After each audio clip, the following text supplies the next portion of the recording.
Hi guys, we are live on Fights with Friends. Mike on the mic here. It's the last week of Dana White's Tuesday Night Contender Series. The finale, as you can see there. We started this season with Greg Hardy. Greg Hardy, of course, former NFL standout for the Carolina Panthers. A few other teams. I think he was with the Cowboys. I'm trying to think. He's an MMA star now, so I don't have to keep track of that. I just have to keep track of MMA. I just have to keep track of MMA stats, right? What's up, first last?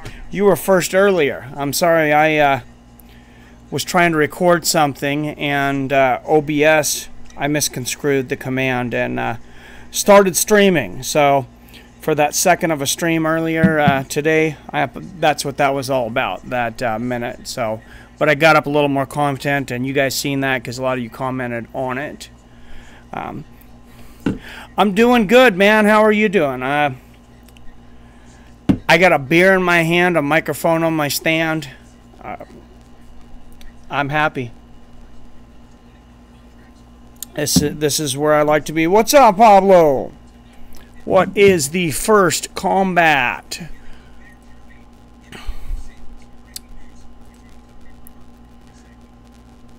The first fight, I was just looking at it. They just had it.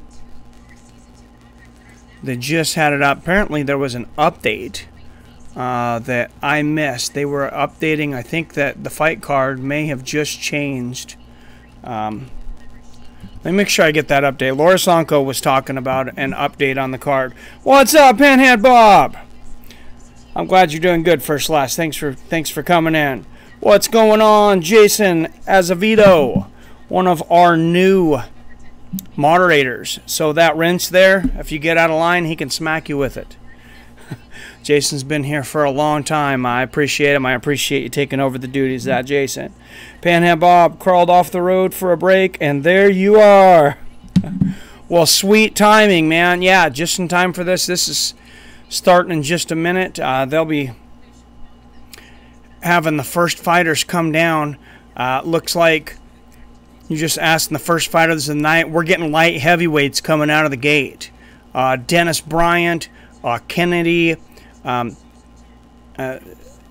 Zachukwu. I'm having a hard time pronouncing that. I'm just going to call him Kennedy versus Dennis Bryant. These guys aren't in the UFC yet. They get in the UFC, I'll learn how to pronounce their name. How about that? But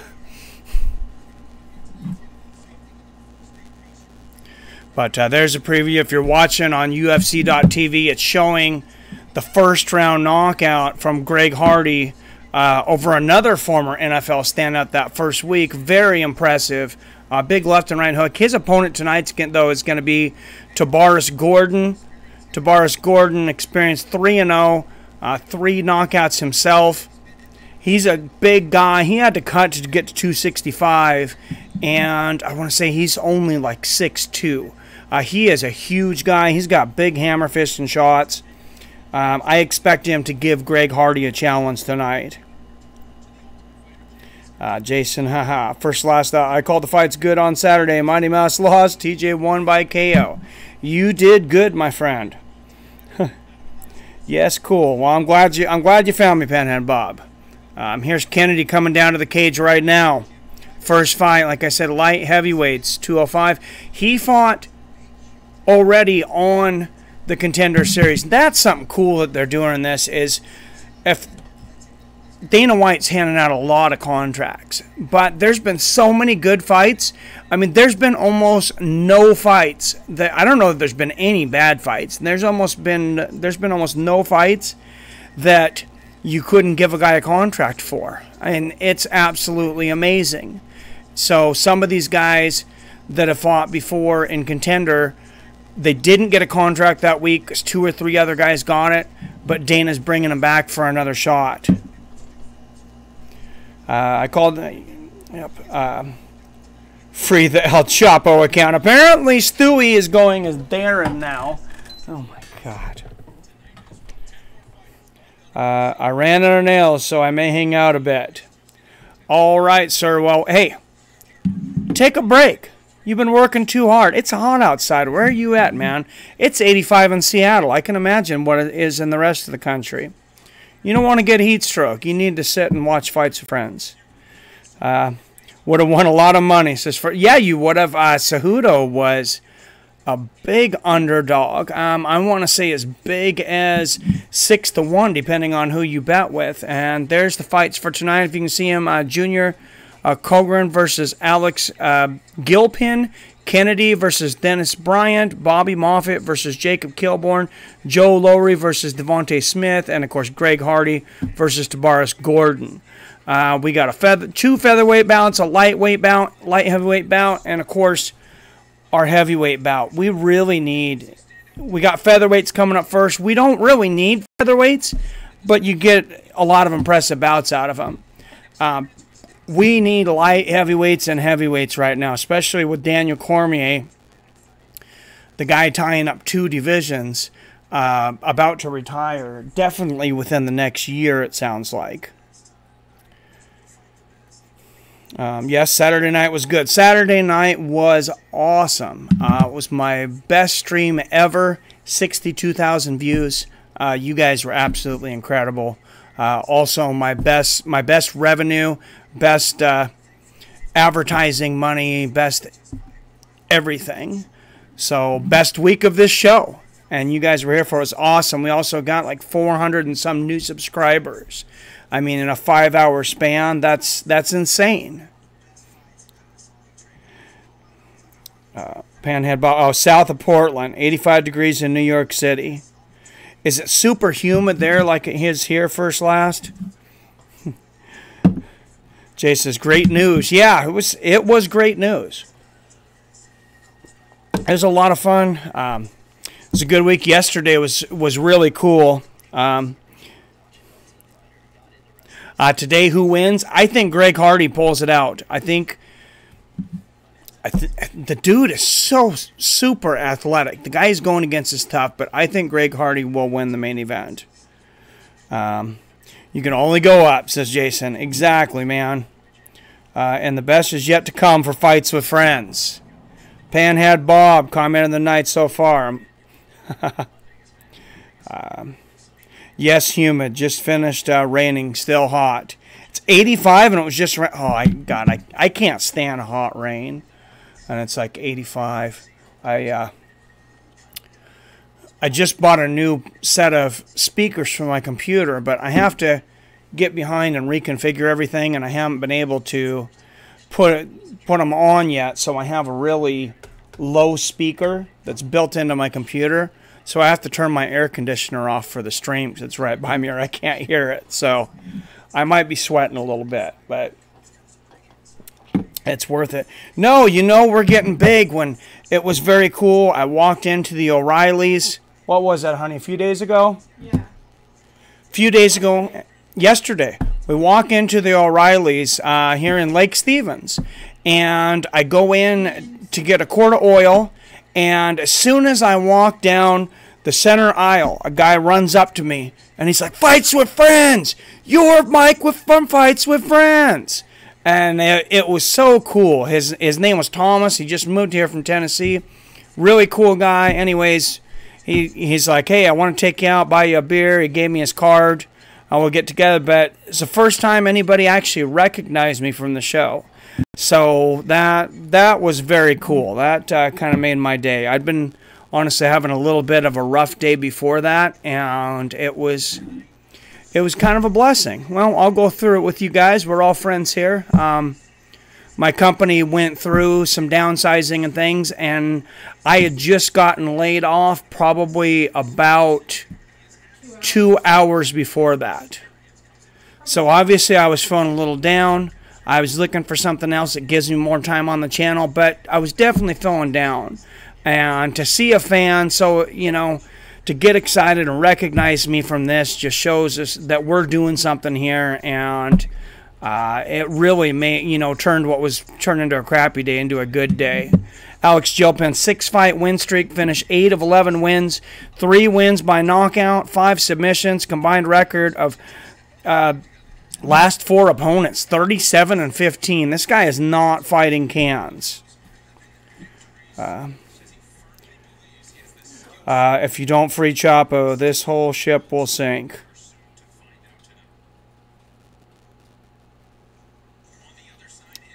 Stewie, come on, bro. How long have you been around, Stewie? All right, Sean Shelby. There's Sean Shelby of UFC Senior VP Talent Relations. Talking about these guys that are coming out for this show. And so many good guys coming out. This is something Dana's doing right. I talked about all the things that Dana White has done wrong lately. All my frustrations. And I know some of you are like, hey, it's a bit much. Somebody said I was delusional because I said Scott Coker maybe should take over for Dana White. But J.R. Cochran, 6-0, 4 first-round finishes, HD MMA featherweight champion. This guy's also got some experience. These guys are some top featherweights in there tonight. I would have loved to see some guys from Canada. I would have loved to see my buddy Kyle the Monster Nelson in this.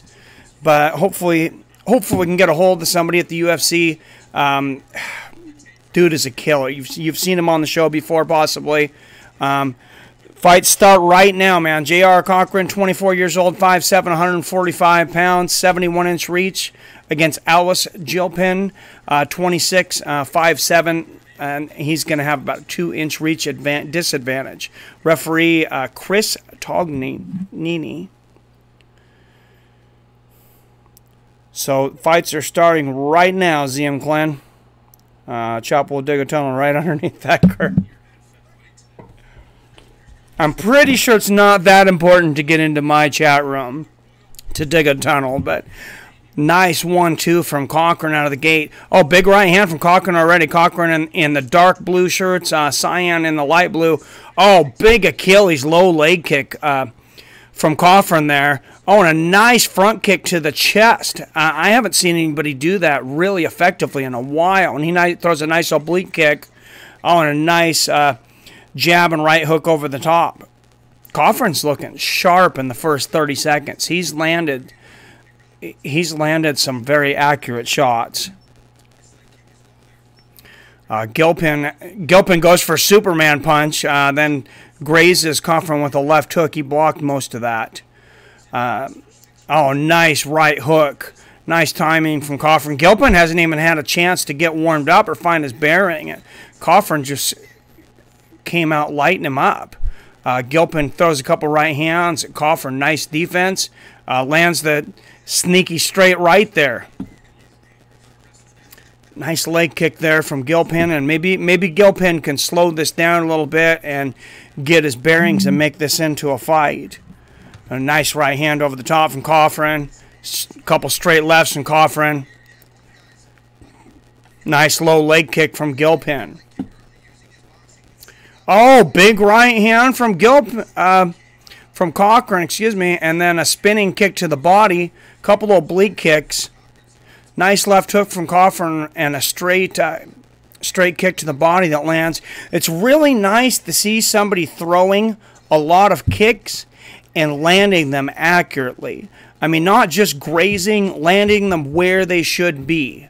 That's really the sign of a veteran. A couple of nice leg kicks there from Cochran on the left, right up front. Nice right uppercut there from Cochran as he changes stances just for a minute to throw that right uppercut, then right back to orthodox. Very interesting that he threw the right uppercut from southpaw, too.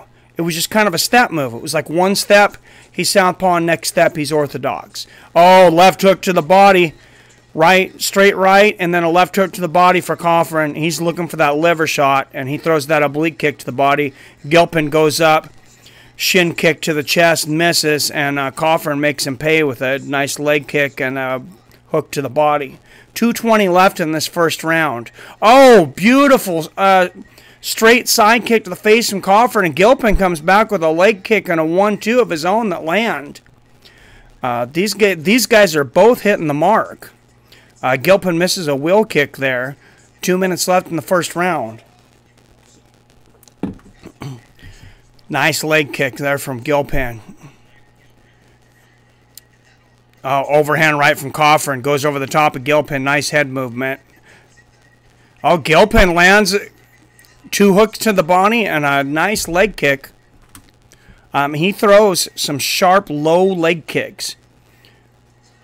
Oh, Cochran, big right hand, left hook there. What's up, comedic genius? I'm drinking beer. What else would I be drinking? Maybe margaritas sometimes. Oh, nice. Cochran goes up high with the head kick. Grazes Gilpin. Lands a left hook. Misses. Gilpin's cut big over the right eye, but they are warring back in the center of the cage. Big hooks land for Gilpin. Big straight right lands for Cochran. And Gilpin might have hurt Cochran. He just hit him with another straight right. I think he might have buzzed them. Cochran comes back with another right hand. Gilpin just landed some big shots. Big left-right hook combo. Straight right. Straight left. Oh, big right hook, and he's chasing Cochran. Gets caught as he's coming in with a left hook and another straight right. Cochran showing he's not that hurt. Lands another right hook and a straight left. Oh, nice right hand over the top from Gilpin. Straight right for Cochran. These guys are landing everything. Cochran goes for the body kick. Gilpin grabs his leg, can't do anything with it. Cochran misses 2 overhands and then lands the right hook at the end. Nice oblique kick there from Gilpin. Whoa, and Cochran goes for a flying, spinning kick to the body. He missed. Gilpin was able to take advantage. They go to the ground for a minute. He goes for a guillotine submission. Cochran pops up, not before Gilpin hits him with a knee to the head on the way up. And Cochran comes up with a left hook. Nice oblique kick for Gilpin, and that was a wild round. This would have been a good week to take your free 7-day trial if you hadn't taken it yet. It still would be. ZM Khan, when is the Joseph Lowry versus Devonite Smith fight? I want to say that's the 3rd fight. I don't know why it's not showing me now, sorry. Yeah, it is the 3rd fight. Joseph Lowry and Devonte Smith. Devonte Smith fought earlier on the Contender there, right? We've seen him before. 155-pounder, 7-1. With 6 knockouts and a submission, 100% finishes versus Joseph Lowry, 7-0. He's got 4 knockouts and a sub himself.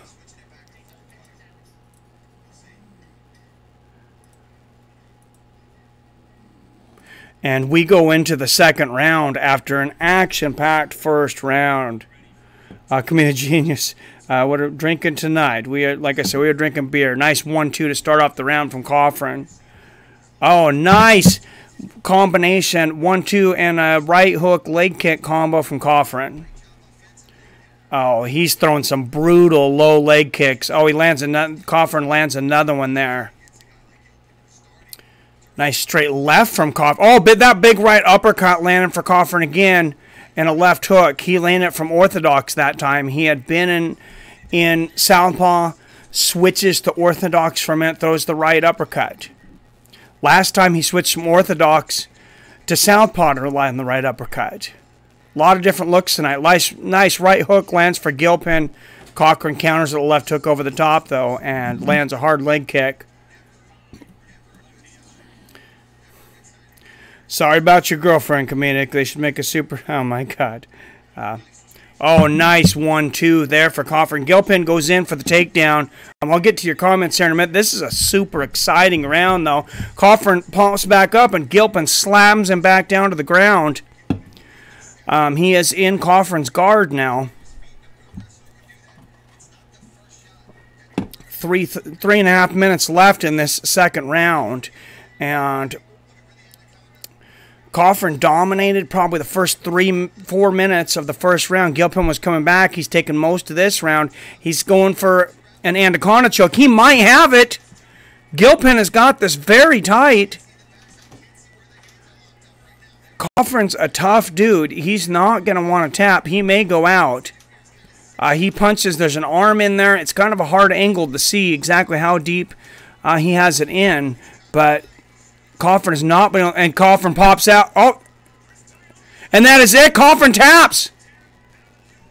Gilpin gets it. Coffin comes out, lighting Gilpin up from the opening bell.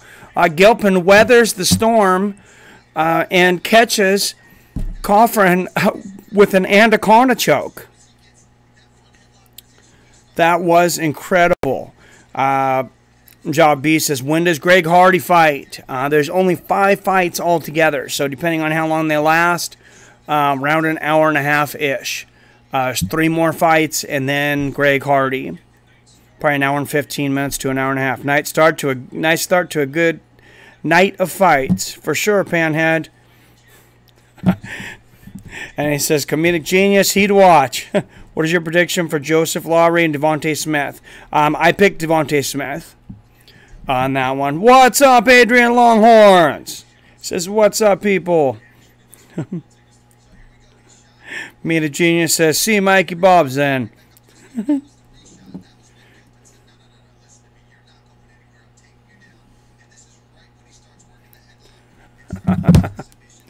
Oh, super heavy.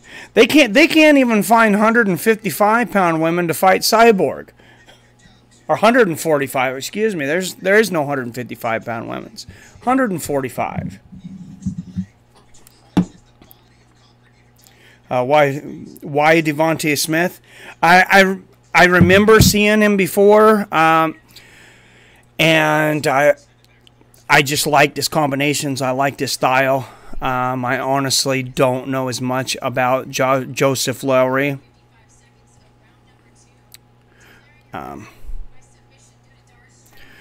So, you know, maybe he's got 4 wins by a knockout and 1 by rear naked choke. I don't really recognize any of the people that Joseph Lowry's fought. So he may surprise me. Did he fight earlier on the Contender Series too? There's been so many guys I can't remember. I know I remember Devontae Smith. I don't have long arms. I have long horns. Don't have long horns. I hear you. If UFC paid more, I think more top shelf athletes would make the jump at a younger age. Oh, of course. Follow the money.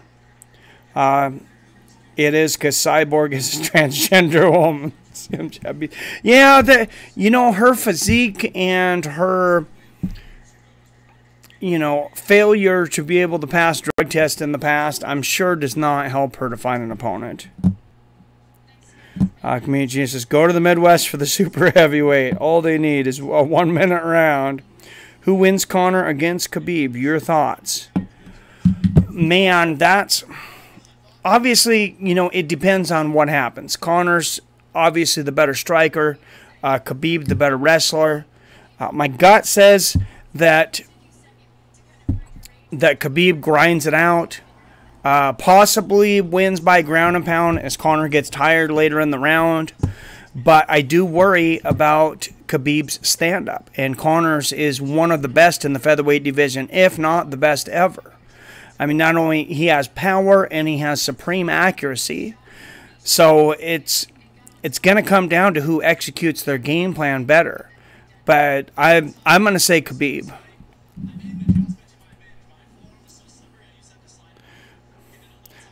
That is genius comedic. At work, brewing a beer, so hopefully I finish up soon to see the Hardy fight. Hopefully you finish in time to drink that beer. You get a drink at work, Adrian? Probably not. Pretty sure they don't do that at bars, but that would be nice, huh? Panhead says Khabib wins that one. Cyborg is Vanderlei Silva in a dress. Candelay! Oh, that is great. So 1-minute rounds. That's funny you say that. When they first started the Tough Man contest, which I did for a few years, I don't know if you guys, a lot of you guys are probably too young to remember that. It was on Fox Sports. When Fox Sports had a sports channel, then they left. They disappeared because they screwed up all the times and stuff. They weren't competing with ESPN. This was during the 90s when I was younger, and then 90s or maybe early 2000s. Then they went away for quite a few years. Then just recently they came back as Fox Sports 1. They've had it together a little more. But there was a thing called Tough Man Contests, and they would go to cities all around the country, and they put 16-ounce gloves on you. You couldn't have an amateur record or anything at first when they first started it. So that's how I got into my first sanctioned fight, outside of judo. That's how I got into my first boxing match, I guess, is I did the local Tough Man contest in Kennewick, Washington, there at the Coliseum. And the first year I did it, it was only 1-minute rounds. After that, they did end up going to 3-minute rounds. But you didn't have to worry about getting tired in 1 minute. Most guys. I work at the brewery, so yes. Nice. Khabib is the safe bet, says Jason. He is a safe bet, but I mean, you asked me, I thought I was going to win. Awesome fight. Would have been Cyborg versus my girl China. Boom. 3 million pay-per-views for sure. Well, it'll be interesting to see how many pay-per-views this Conor versus Khabib sells. Apparently, they're not going to do an international press tour. I don't know if you guys seen this. They're not doing an international press tour. Because they didn't give these guys enough time for camp. And I think that was probably a stipulation of Conor's, because he, it stands for Ultimate Fighting. Conor makes all the rules at this point. But yeah, they're not having an international press tour, but they're continuing to show that video of the bus thing. It went from a criminal act in 1 week to a promo video. It's pretty crazy. The UFC is using that as a promo video for the bad blood between Conor and Khabib. And there are some people, I'm not saying I'm one of them, there are some people, though, Ultimate Fighting Conorship. Exactly. There are some people that are saying the UFC knew that was going to happen. They knew Conor was there. And they knew that, he was going to throw that dolly through that bus and everything. I'm not one of those people, because I would like to think that they would not engage in what was criminal acts and hurt other fighters. That wouldn't make sense. But you can't blame those people for looking for an answer. Jacob Kilborn, I hear, fighting in the next match.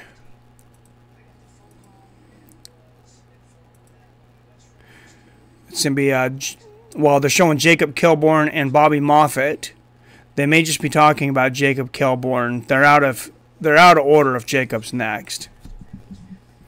But they have been a few weeks. So who knows? But yeah, like I said, it goes from a criminal act that they're using this. They're watching this with a jury to the country watching it for entertainment. And if no one had got hurt, I could see how some people would think, that's entertainment. But people did get hurt. It's not funny. But I think I've talked about that really enough. I think most of us have probably heard enough about that. I am getting excited to see the fight, and I hope Nate Diaz versus Dustin Poirier. I hope they're able to make Nate happy, or Nate, at least sticks around and does that fight with Dustin and gets a shot, at that third Conor fight. Jason says UFC is owned by a company out of Hollywood. So many people would think the bus incident was rigged. I think it was real. Conor was on something. That's what I think, Jason. I think he was. I think he acted as if he was on cocaine. And a lot of very important people have thrown that accusation out there. Chael Sonnen hinted to it. Even Dana hinted to, we got to make sure Conor's okay at one point, that maybe he was on something. So I'm not the first to say it for sure. ZM Ken, which fight is next? The order as we have it. It looks like it's going to be, Joseph Lowry versus Devontae Smith is supposed to be the next fight. We were just talking about that. Joseph Lowry, 7-0. 4 knockouts and a submission, 2 decisions. Devontae Smith 7-1. He's got 6 knockouts and 1 submission. Finished every single one of his wins.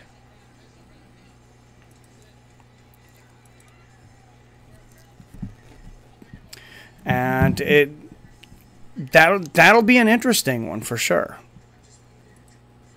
That's an interesting one for sure in my mind. I don't think they expected this first one to end so early. They're doing a little promo talking about some of the fighters, but I think it was real lame, says Committed Genius. Yeah, I agree with you, man. Conor should fight on cocaine, says MJB. Well, he can take it up until competition testing. It's not illegal to take cocaine and out of competition, which is absolutely crazy. Okay, so they did go out of order here. It's Jacob Kilborn coming down to the cage. Bobby Moffitt's going to be facing Jacob Kilborn, 145-pounders. Bobby Moffitt, 11-9, one knockout, 6 subs. So he's got the ground game. Jacob Kilborn just 3-1. He's got 1 apiece, a knockout, a sub, and a decision win, and then 1 loss.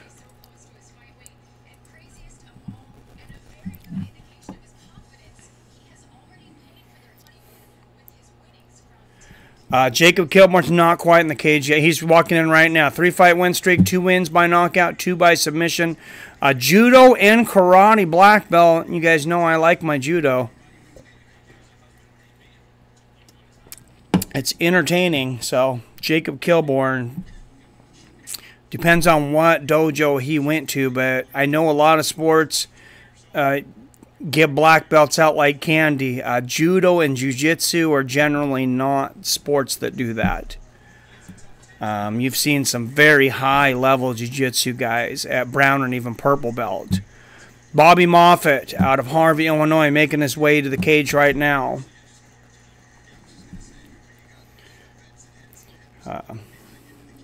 Beast has a greater idea. Keep all monster cans and dollies away from Conor. And I think it's kind of hilarious he got the Monster sponsorship. And I think I showed this to you guys before. You guys all say I'm a Conor hater. And you know I'm not a Conor. You know, I'm not his biggest fan. But I do have a pair of Monster Conor McGregor gloves. They've only made a few of these, and they are MMA gloves.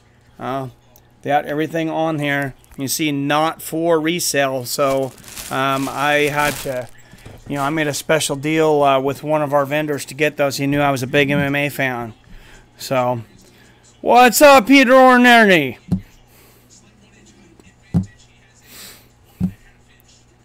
You aren't a Conor hater, says. All right. Bobby Moffitt, 28, 5'10". Let's go back to those stats there. Back up a minute. Bobby Moffitt, 28, 5'10", 145 pounds at the 73-inch reach. Jacob Kilborn, 23 years old, 5'9", weighted at 145, 71.5-inch reach. So Bobby Moffitt will have just about a 2-inch reach advantage. Pretty negligible. Jacob, 5 years younger, 28. Kind of near your prime, though. And here we go. Moffitt in the gray and Kilborn in the red. And Moffitt starts with a takedown, and he's got Kilborn on his back already. Kilborn, of course, a judo black belt, so he knows a thing or two about submissions. If he was in a dojo that taught a lot of Nawaza. Is the Devontae Smith fight started? No, it is. They went out of order. It's Moffitt and Kilborn right now. So possibly next. What's up, Peter? I am doing good, brother. I am doing good. There are fights on. I said I got a beer in my hand, a mic on the stand, and fights on my TV. What more could you ask for? Nice left hook from Moffitt in the ground and pound here, and he's trying to pass Kilborn's guard. He's just about there. Kilborn just hooking that one leg.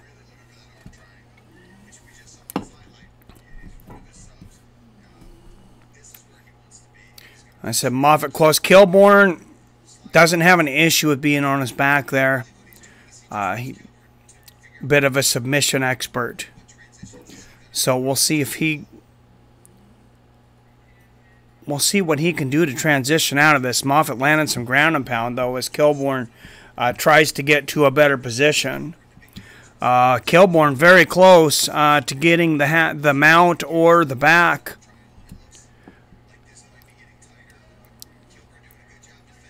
And Moffett's got a triangle choke here on. He continues to go for that and tighten it. Oh, it is really sinking in on, and Kilborn's turning red. Oh, Moffett drops it. Kilborn's out, it looks like. And he throws some ground and pound from the headlock. That's something you maybe don't see enough of. Moffett holding Kilborn in a headlock and throwing some ground and pound. Oh, and he lands some brutal hammer fists there to the side of the temple. Oh, big elbows from Moffett. He's got some good ground and pound from inside the guard of Kilborn. Half guard here, but that's an important skill. And Moffett continues to try to get this arm triangle. I think this is his thing. Kilborn turning red, trying to fight it off. Moffett seems like he's bound determined to either get this arm triangle or burn his arm out in the process. He lands some ground and pound to try to loosen Kilborn up. Minute and a half left in the round. And now Kilborn sits up, and now Moffett transitions into the mount. Oh, and now he's back to half guard, and now he's back to mount. And he's landing shots to the temple of Kilborn. Bad position for Kilborn. Big left hooks to the side of the temple there. Oh, and big hammer fists and elbows. Moffett being very patient on top, picking his shots, but he's going for that arm triangle again. That's the only thing I would say against him. Is, like I said, he's either going to get this arm triangle or he's going to burn his arm out doing it. And Kilborn's able to slip out of it. A lot of sweat, hard to get that choke right now. But short elbows there from Moffett, 30 seconds in the round. Absolute domination so far for Moffett. In this first round, Bobby Moffett looking for his 12th win. He's 11-3, and this, Kilborn taking all that weight of Moffett for 5 minutes. We'll see how much energy that takes out of him for the next round. And Moffett landed some body shots from the top in the ground and pound.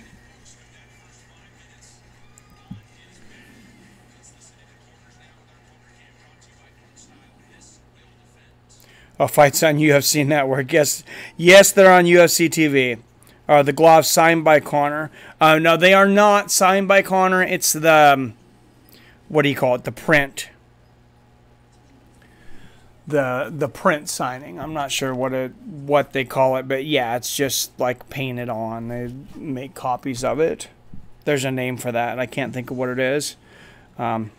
Do you think DC will fight John Jones before he retires like a trans woman? I don't know what the trans woman thing is about him, but I know he wants to fight John Jones. We don't know when or if John Jones is going to be able to fight again. We know he wants to. Beer in the hand, mic in the stand. That needs to be your shirt. That would be a good shirt.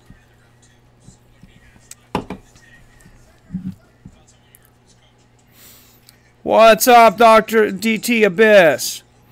Peter says, be yourself. Yeah. What's up? What's up, Beast? Conor McGregor gloves. Dumb statement, huh? I don't think he's seeing the question yet, Darren. Oh, nice takedown again from Moffitt, and Kilborn is in the same position he got himself in the last round. And now you got Moffitt moving to side control. Oh, and he's looked like he was going for a guillotine there. Not able to get it. Moffitt able to transition so easily on the ground, though. Kilborn's not blocking hardly any of these transitions. He's hooked one of Moffitt's legs here to keep him from getting full mount again, but now he's got north-south position, and he's trying to sink in this choke. Oh, he might have an anaconda, and that's it! Bobby Moffitt wins over Jacob Kilborn, his 12th win inside the octagon.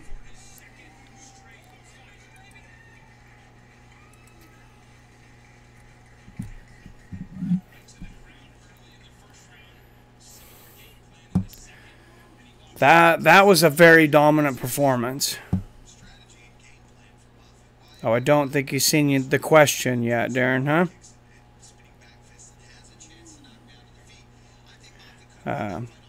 Oh, if they're signed, that's pretty tight. No, I'm saying they're not signed. They're not signed by Conor anyways. It's one of those faux print on it. Biss says, let's go Moffitt. I'm late on that one. Cool pick, Darren. Mike would have said they were signed if they were, says Bob. I'm guessing. Yes. Peter says, same, Bob. I thought DC said he was done with Jones. And DC says a lot of things recently.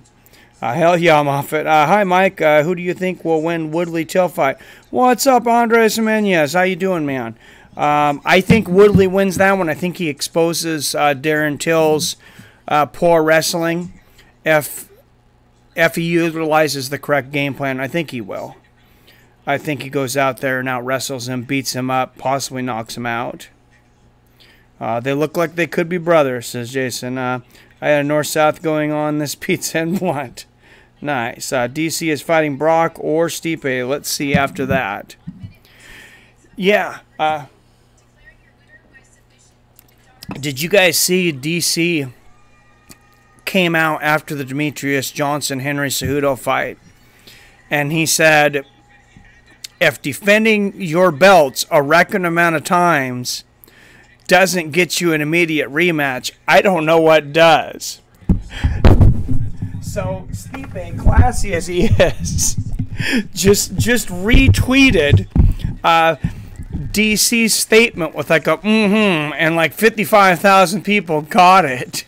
I don't know what DC was thinking tweeting that. He had to have realized that Stipe, of course, had the record-breaking amount of defenses for the heavyweight belt. It's just kind of a bonehead tweet. Did you guys see Fury versus Joshua in the works? This morning, it looked like it was Fury versus Wilder. What's up, Atheist Rees? Looks like someone is a fanboy. Who are you saying's a fanboy? Fanboy to who?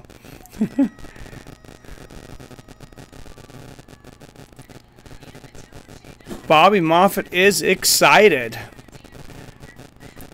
Screaming during the interview there. I like it. Very excited dude. And Moffitt's a cool dude. He teaches children's jiu-jitsu, conditioning, on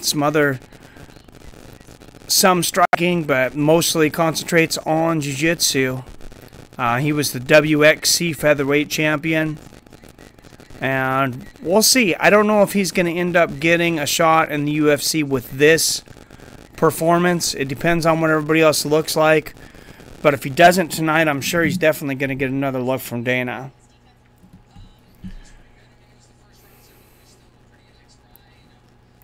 Moffitt should be signed, says DT Abez. If he were a light heavyweight, Or if he were light heavyweight, middleweight, or heavyweight, I would say it's an automatic. But the fact that he's a featherweight, I mean, that's a loaded division right now. So, I mean, we'll see. Or 145ers, excuse me. You know, the 145-pound division is the most stacked division out there right now. But also, Dana decided to put 145ers out there. So, obviously, he wants to give some of them a shot at a title. I like the guy's skills, though. I liked his performance. He seems very charismatic. Looks comfortable in front of the camera.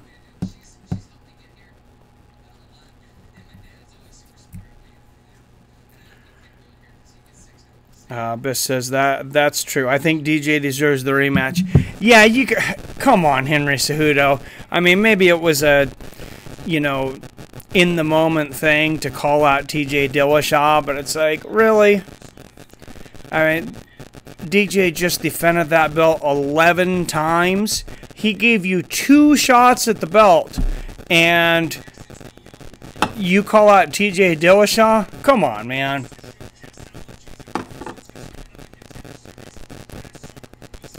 All right, Kennedy is up next.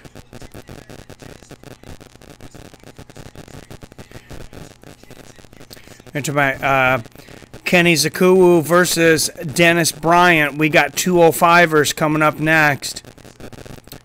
We need some light heavyweights in the UFC right now. We've gotten, I believe, 2 of them from this season of the Contender Series. Let's see who else we can get out there.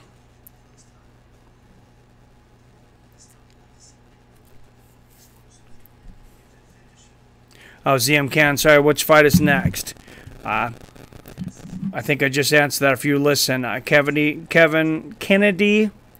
Sachukuwu, I can't speak lately, versus Dennis Bryant. So Kennedy versus Dennis Bryant at 205. Same, Jason, says Peter. In my opinion, the fight was a draw. If you're going to call anything a draw, I thought the 3rd round, I'm pretty sure it was the 3rd round, was as close to a draw as anything I've ever seen.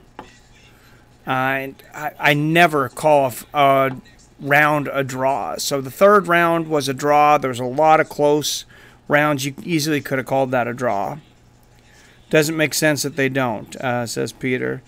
Same. TJ versus Henry. DJ versus Henry. TJ versus Dom. Yeah, that needs to be made. For sure. TJ saying Dominic Cruz needs to fight his way up. Who else is he going to fight? He was going down to fight DJ because, yeah, it's a super fight, but after knocking out Cody, there's nobody left for him. So if he wants to make any money, he kind of has to fight Cruz. Fight was too close to not have a rematch. Absolutely. Henry 2.0's head finally looked small. We need heavyweights that are well-rounded. For sure, Atheist Reads. It's so hard to find those guys because my belief is that so many of them end up in other sports. If they're that athletic, they end up being professional football players, professional basketball players.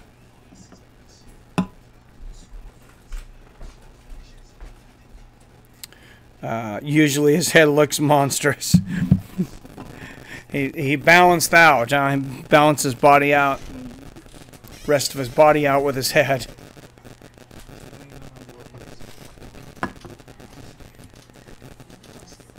And they're showing Kennedy Zechku training in the back, hitting the pads, some of his last performances. He looks pretty impressive. He's been in here in the Contender Series already. So he's getting a second chance. He's getting a second look.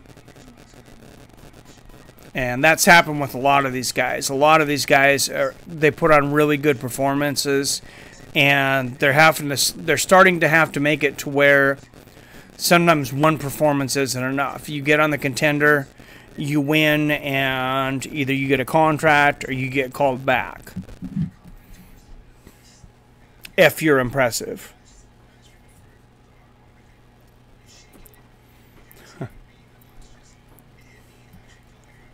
Peter says he lost some hair.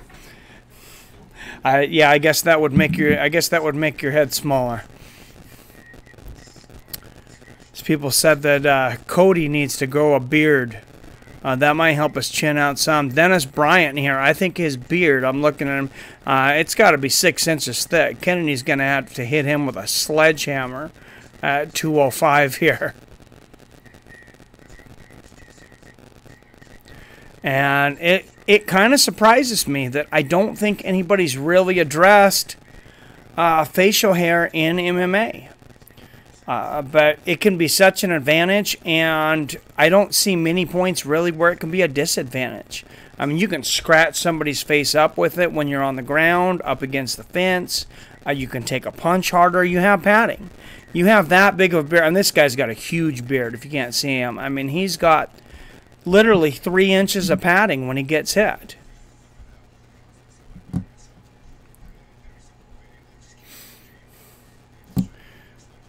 Abyss says vodka and triple berry tonight.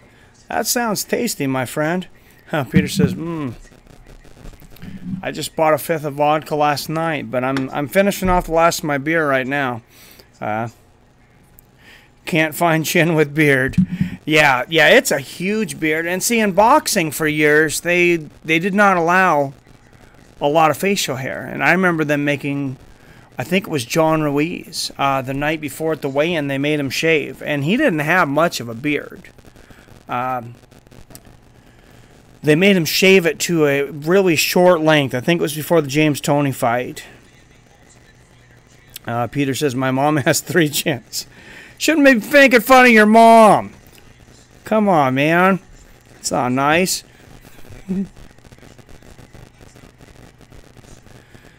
Dennis Bryant on the way to the cage right now. No, boxing, though, they need to make the Tyson Fury versus Anthony Joshua fight. Or, excuse me, Deontay Wilder versus Anthony Joshua. Everything I seen this morning, though, I didn't see anything about Joshua fighting Tyson Fury. I seen Deontay Wilder fighting Tyson Fury. In fact, the Times in UK said Deontay Wilder versus Tyson Fury could be the biggest heavyweight fight of the year.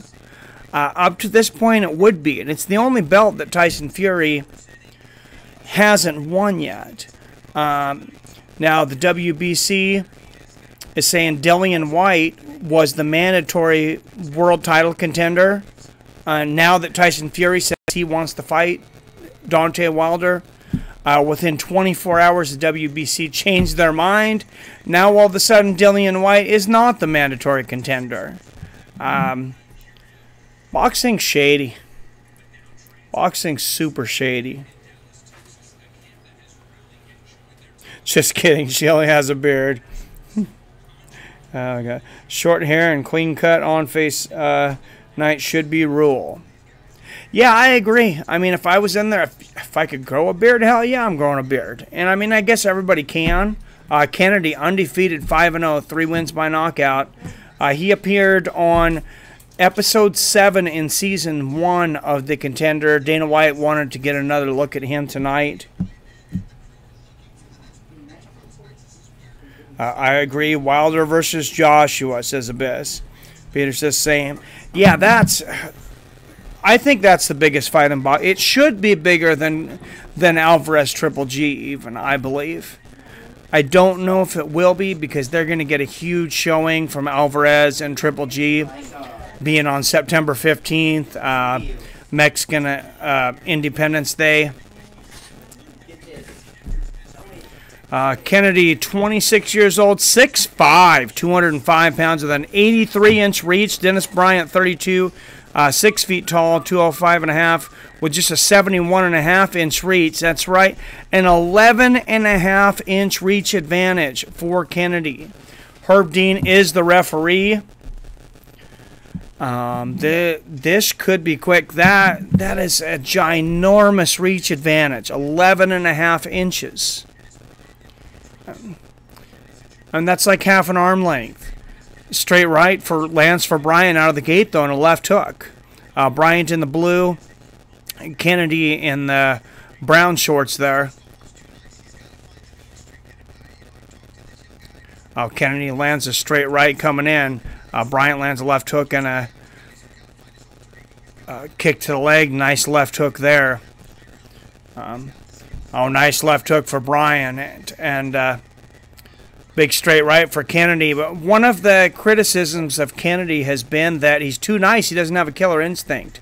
Nice left hook and a straight right there from Bryant.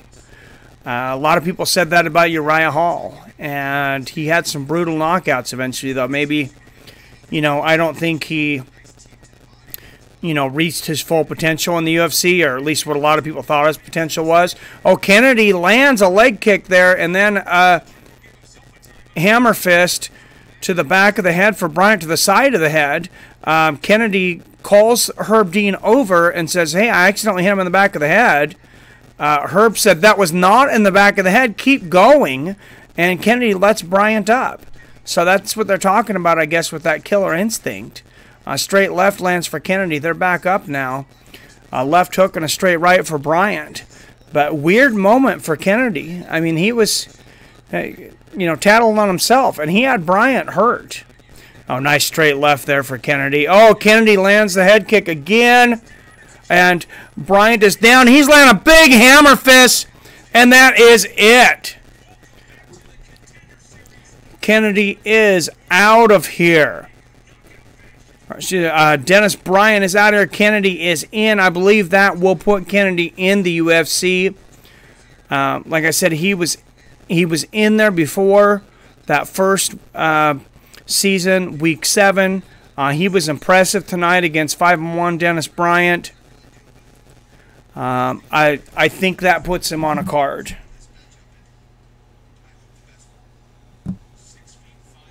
I have a beard, but I'm not fighting, says Abyss. Yeah, I hear you. Me too. Do you bet on fights?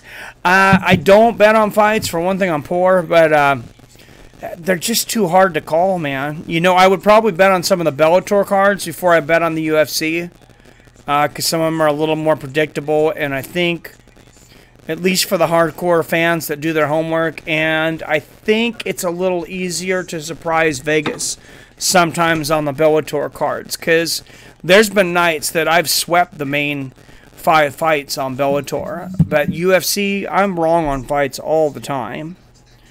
Abyss, I'm going with Kennedy. Well, you were right, sir. Panabob says, wow, hell yeah, big man coming to UFC, says Abyss. We needed another 205-pounder, a powerful one. We got one. And Dennis Bryant's face looks like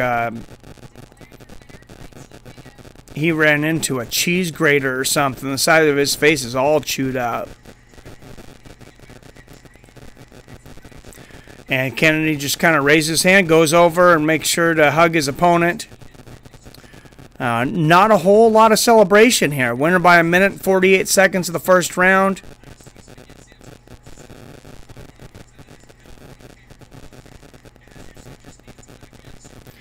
So when he's getting out of the cage, he's going to go and interview now. But like I said, I imagine he will probably be in the UFC fight prelims coming up here real soon.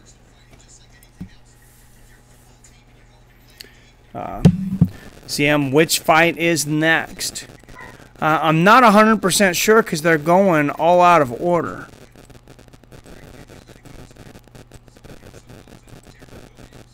Well, actually, I do. There's only 2 fights left.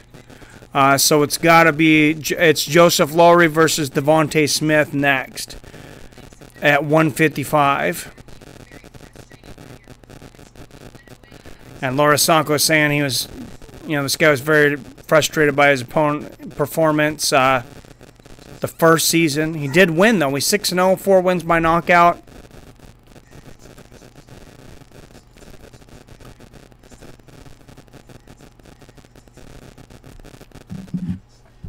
What's up, Mario Yamasaki?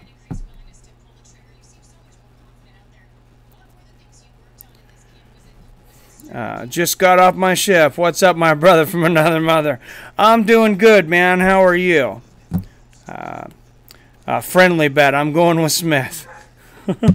All right, man. I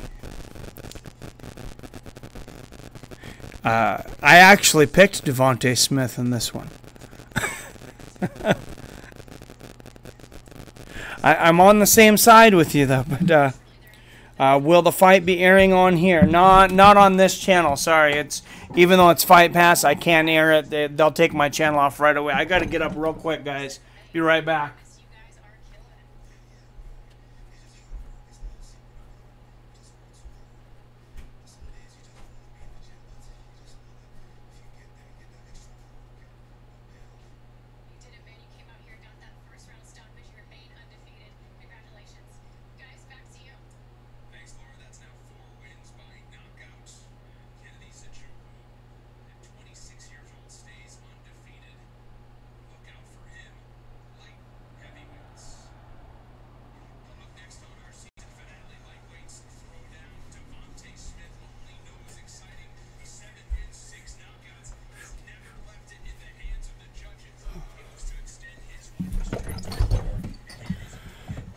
Family left and went out. They had some stuff to do. They were nice to leave. So it's nice and quiet in here for these fights, but that means I got to let the dog out.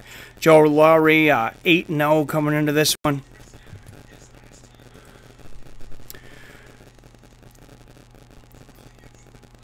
Eight 0 6 knockouts and a sub. Devontae Smith, they were 7-1, 6 knockouts and a sub.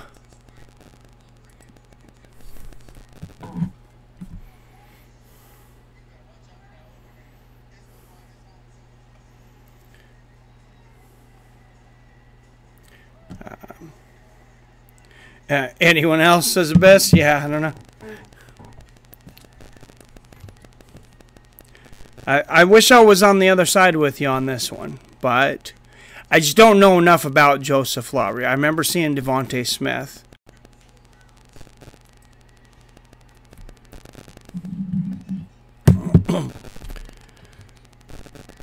So, but what do you guys think about Tyson Fury? Coming back, jumping over Dillian White, who's supposed to be the mandatory contender to fight Deontay Wilder next. But apparently, they're saying he's going to fight in between. And this is interesting how boxing works. They make these matchups that they're so confident that a guy is going to win. Tyson Fury's fighting on August 18th in North Ireland. Against a guy named Italian Pianata. Now, they're so confident that he's going to win, they're confirming that Deontay Wilder versus Tyson Fury is very close to being signed. They may sign that fight before Tyson Fury wins the fight before it. That is insane. Could you imagine Dana White coming out and saying something like that in the UFC? He's like, yeah, Dustin Poirier is going to be fighting Nate Diaz, and then Nate Diaz will be fighting the winner of Conor versus Khabib. Not the winner of the match will be fighting the winner of that one. Nate Diaz.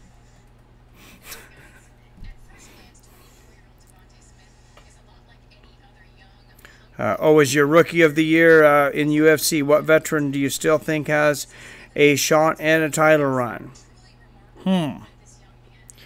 Veterans that still have a shot or a title run, what do you consider a veteran?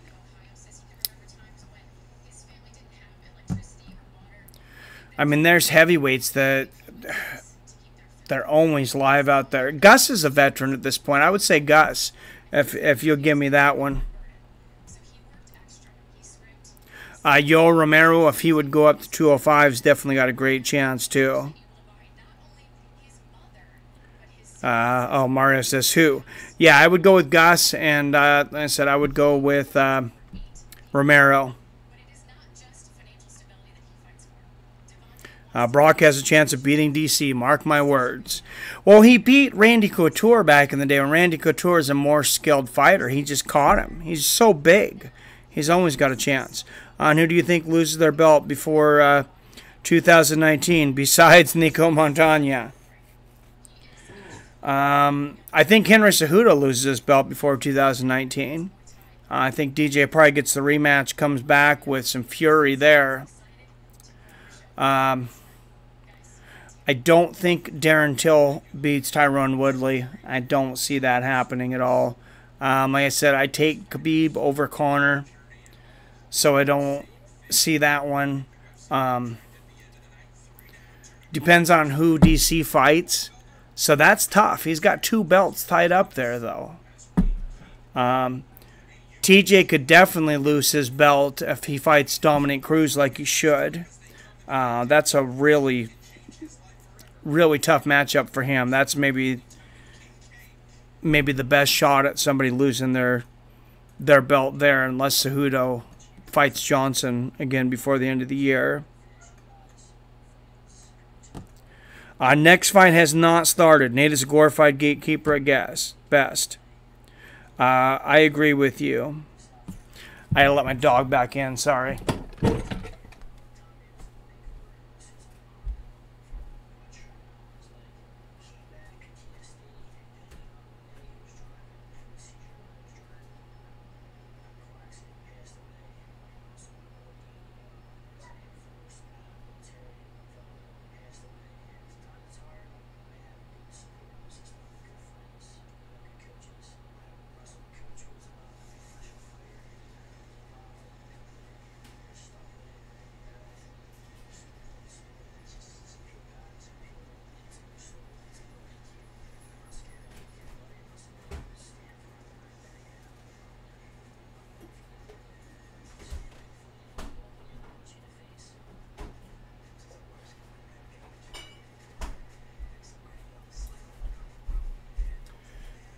Now, my rookie of the year, I would have to say, I think, is Sean O'Malley. I think Israel Adesanya has been in a little longer than that. Right now, I'd go with Sean O'Malley. They're still doing the build-up. The fight has not started quite yet. Yeah, Vic isn't a rookie. Okay, that works. Till isn't his first year. I forget how young he is. That's a good rookie of the year. Okay, I'd take Till over Sean O'Malley then. But I think Adesanya, if Till's in his first year, I think maybe Adesanya is too then. At least for the UFC. Well, that's going to be your top 3 anyways. But yeah, I would have to go with Till then too. I didn't realize he was still in his first year.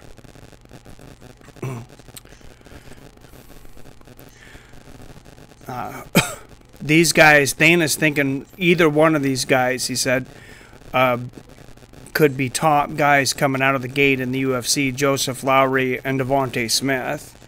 You know, they've came out with, like I said, Sean O'Malley. They've came out with, you know, some good guys out of this Dana White Contender Series.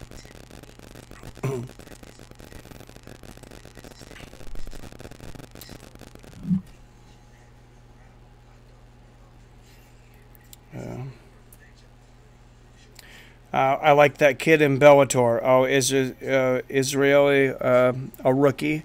Yeah, I don't know. He's got to be close. He fought a long time before he got in the UFC. He just fought Brad Tavares. I think that was his 3rd fight. I'll let you know. So I'll let you know here in a minute when Adesanya's first fight was in the UFC. February of this year. So yeah, Adesanya is definitely a rookie. He fought in February, April, and July. He has been very active.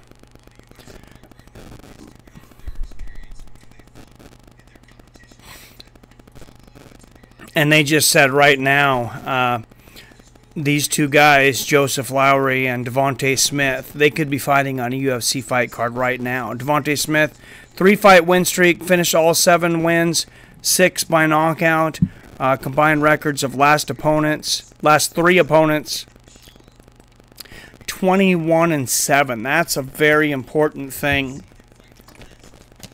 Record of your last opponents.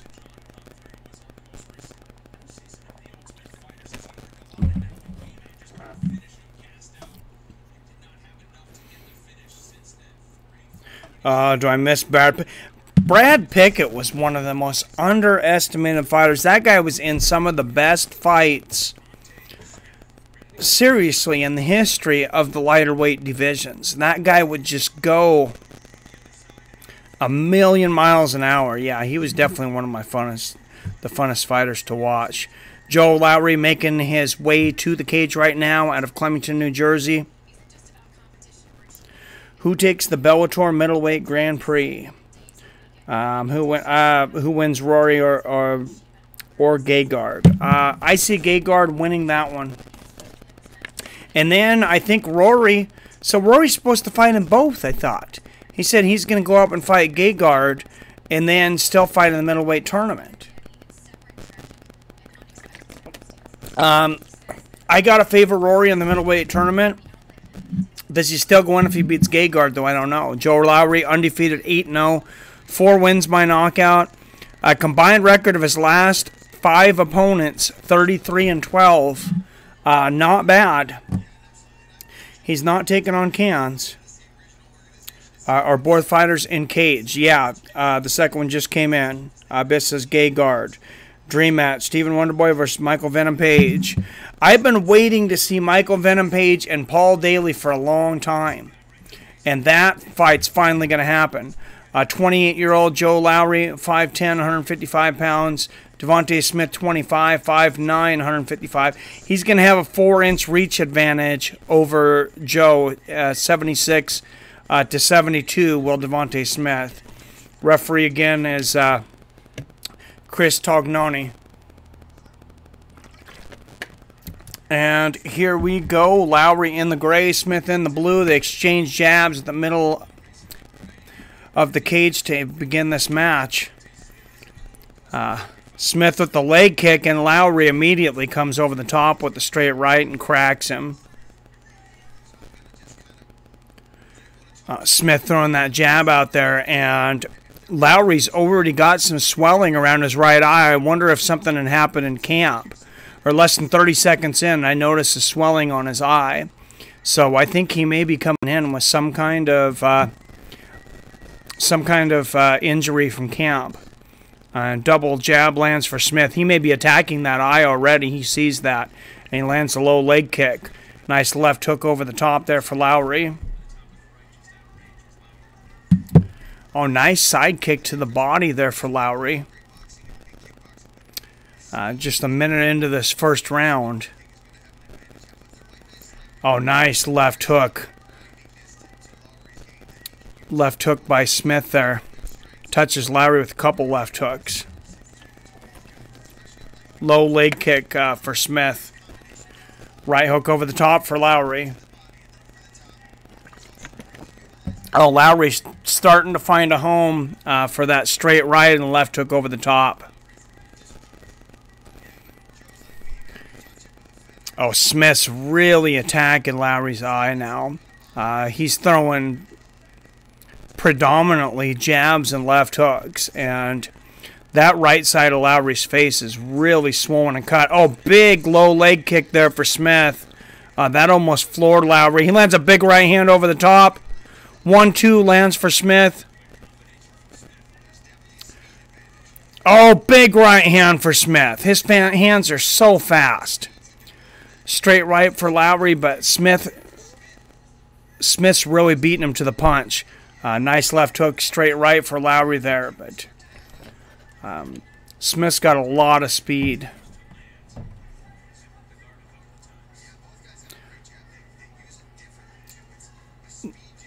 Nice straight left there for Lowry. He's got a real heavy jab. Smith's got that really quick lightning fast jab, and Lowry's got that heavy jab, almost like a straight left. Nice front kick to the chest there for Lowry. Oh, Lowry lands a left and right hook. He's going for the takedown now. Smith lands some brutal elbows to the side of the head and a left hook, and that is it. Lowry goes for the takedown, and Smith just brutalizes his temple with that 6 elbows in a row, and Lowry is out of there.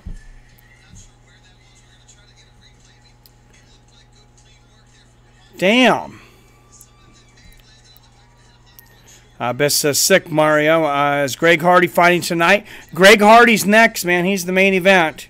Yeah, he is in the finale.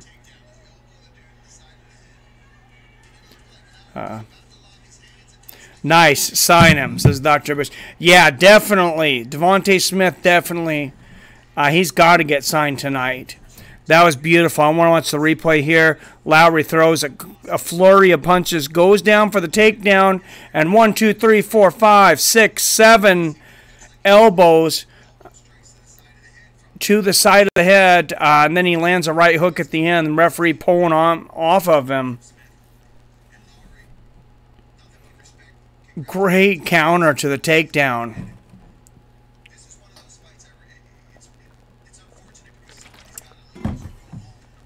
Man, that is a big win for Devontae Smith.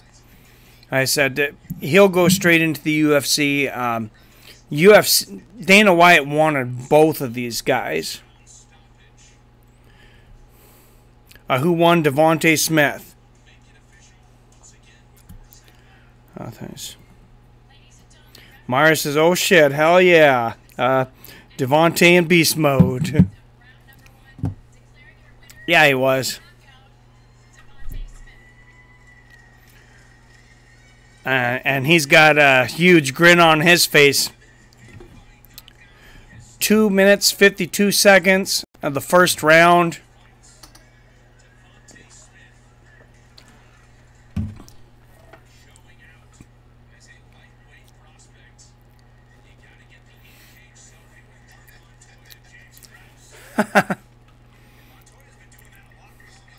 That's funny, and he's in there getting selfies in the cage. It's Devontae Smith with some of his training guys. He is taking in this entire experience. I can't blame him. I just realized Anderson Silva had DC in more trouble than Stipe ever did in their fights. How much does Anderson Silva have left? Nobody ever talks about him anymore, but he's coming back. He'll be coming back. He says he wants to fight before the end of the year. He's eligible. Laura Sanko now celebrating, interviewing Devontae Smith as he celebrates a big victory.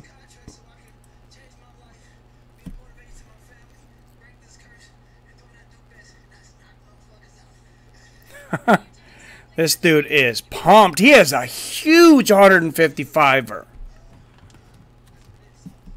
How tall is this guy? He looks like a freaking middleweight.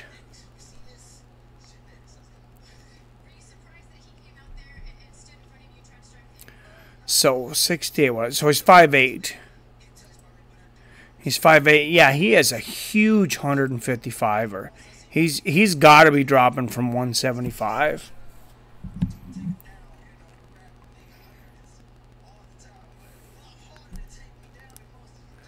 Yeah, he is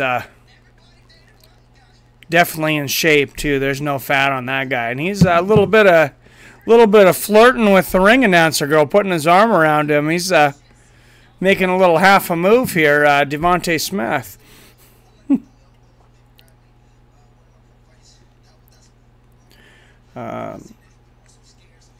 What do you think was biggest upset this year? It's got to be Henry Cejudo over Demetrius Johnson.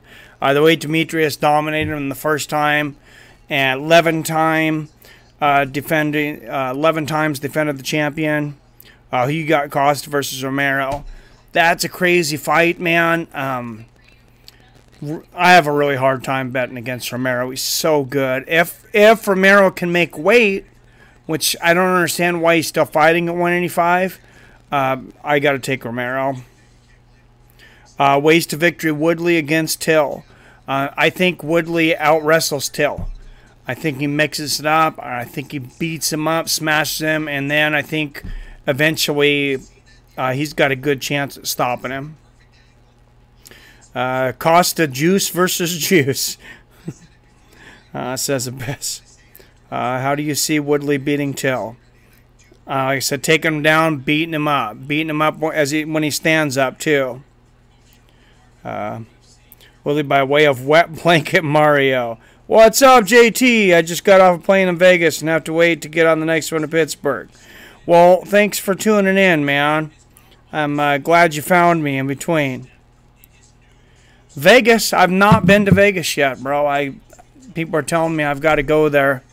I would just plan a fight vacation, though, honestly, if I was going to go. There's so many fights. I'd plan it around the UFC, and then I'd watch as many boxing and MMA events as I could find there. Not really into gambling. Yeah. Yes, the best. Safe travels, JT. Hope you're good, man. Did you hear Till saying he doesn't care about his girlfriend or his kid because he's focused on the belt? Savage. I seen something, yeah, about people saying that Darren Till was not a good father. But supposedly the reason he missed weight was for the birth of his kid. So I don't know what's going on there. People took that out of context. Yeah, that's what I was thinking, Mara. That's gotta be the case there. I saw a huge UFC gym outside the airport. Oh, I bet. I've been to the one in Seattle, and that's just like a gym that anybody can train. I imagine the one there's got to be huge. JT, that's messy. Yeah, that's... Got to be careful what you say nowadays. I mean, I hope he doesn't put his fighting above his family, but...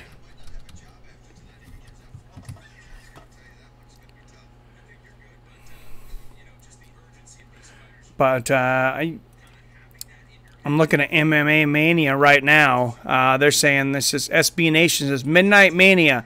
Darren Till says he doesn't care about daughter, pregnant girlfriend, only title belt. So Darren Till, who fights Tyrone Woodley for the UFC Welterweight Championship in the headliner of UFC 228 on September 8th, said with apparent sincerity that he doesn't care about his family or daughter. His daughter, who lives in Brazil, hasn't seen him in a year. His current girlfriend is 7 months pregnant. Darren Till says he doesn't care. He just cares about getting the belt and being the greatest. Ooh. That's tough. Wow. Okay, so, I mean, this is in quotes. They have it in quotation, so it's got to be direct quotes. I've got a girlfriend who's nearly 7 months pregnant.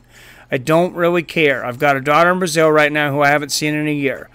I don't really care. I just care about legacy and greatness. That's what I'm in this for. Oh, that's not a good way to get fans. Ouch. That's not good for him, not good for the UFC. Not a good image to put forward. Mike Tyson used to say that he will eat people's children, but not his own. Not his own children. He said that about Lennox Lewis. I remember, yeah, he goes, he says, after the fight before Lennox Lewis, when he was calling him out and he knew he was going to be fighting Lennox, I remember he said something to the effect of, I'm the conqueror. I'm Alexander the Great. No one can beat me. Lennox the Conqueror, I'm the Conqueror. I'm trying to remember, it's been so long, but he says, I want to rip his heart out. I want to eat his children. Praise be to Allah. Yeah, that was one of the craziest post-fight interviews ever. I mean, the top 5 are probably all Mike Tyson interviews, though. Maybe it's a British thing, says GT. No, I really don't think so. Oh, man, there's not straight left and giant left hook from Greg Hardy, his first win in the UFC first week. And I'm really curious to see what he's going to do tonight. Now he is the most loved man, says Mario. What? Mike Tyson. Yeah, Mike Tyson even said he wished he could step on his opponent's kid's testicle to feel the same pain he feels. That was the best speech ever. Oh, yeah, he was off the hook. If you guys want to be entertained, if you haven't done it, after this, look up highlights of best Mike Tyson interviews ever.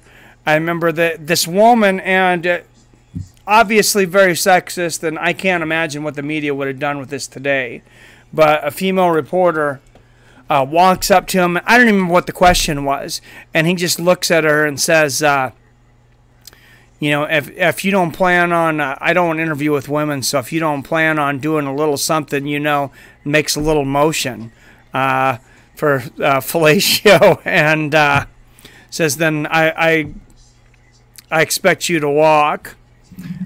No one else would get away with that. Mike Tyson was the GOAT.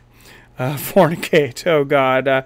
Tyson's a savage. He was the realest fighter, like a Roman gladiator. Realest fighter ever. For like 3 to 6 years, I don't know there was anybody in history that could have beat him in that amount of time. And I think, obviously, you know, he spent some of his prime in prison. I also think later in his career, he would have fought better, but he overtrained. They didn't know as much about overtraining then. They were just like, oh, training's good. He would run 15, 20 miles a day, do 3,000 sit-ups and 1,500 push-ups every day. Every day. On top of bag work and who knows what else. I fully believe he overtrained. Tebaris Gordon, 3-0, finished all 3 wins by knockout, and he is the Warfare MMA heavyweight champion. That's a great name for a MMA organization, Warfare.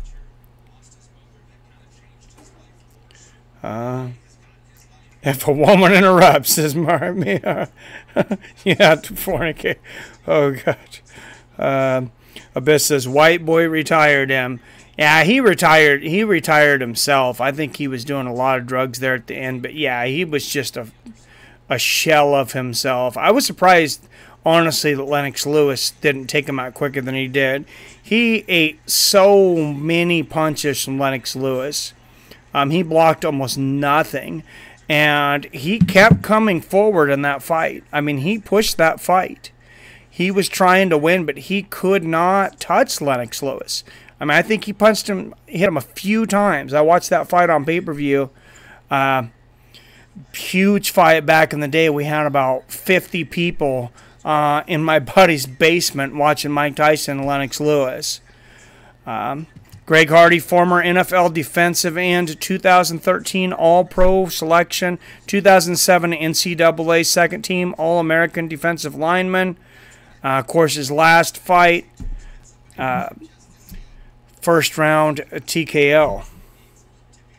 Last and only fight. You know, Chael said the best fighter ever was the TJ that fought John Lineker. You know, TJ's good. I mean, he might be hard to like sometimes. He is a good fighter. Greg Hardy, 30 years old, 6'5". They're both 30. Greg Hardy, 6'5". Tebaris Gordon, 6'1". Greg Hardy's going to have a 4-inch reach advantage, 80.5 to 76.5. And I think Tebaris Gordon might have a 76.5-inch waist. That is a big dude, and he is not solid. Oh, big right hand from Hardy out of the gate, and Gordon lands a big right hand. Big right, left. They're just winging haymakers in the middle of the cage. Knee to the face for Hardy. Big right, left hook. Big right hook to the temple. Hammer fist. It is all over. Greg Hardy, 17 seconds of the first round, knocks out 3-0 Tebaris Gordon. And he looks like a man possessed. He is still in fight mode. He didn't get long enough. His trainer's trying to calm him down.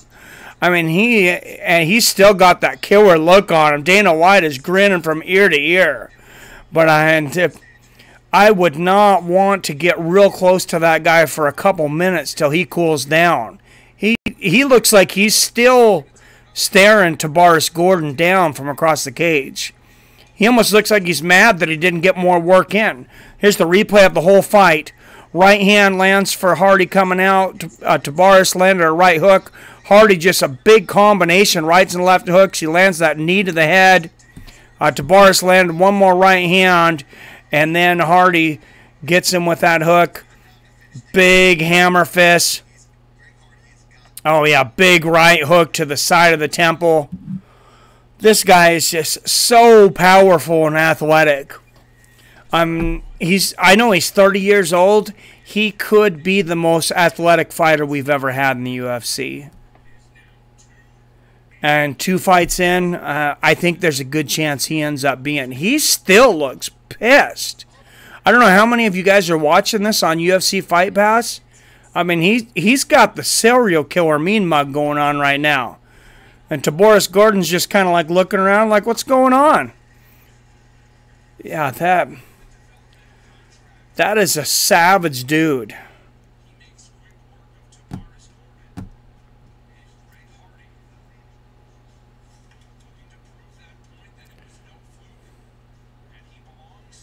I missed this.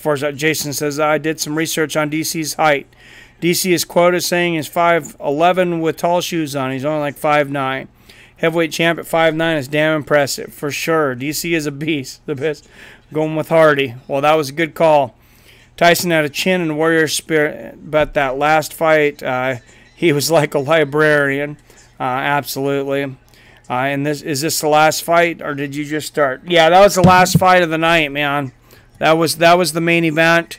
They're going to take a little while, though. Dana White always goes back and decides who he's going to give a contract to. So let's see who gets the contracts. I got a pretty good idea that Devontae Smith's going to get one of them. Greg Hardy, of course, already on a development contract. We'll see if... And Laura Sanko's going to interview Greg Hardy here. Says, I think I sent a message. I mean business.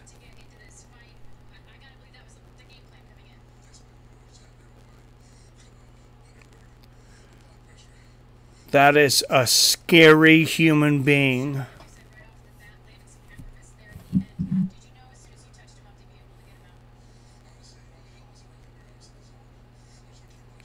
Man.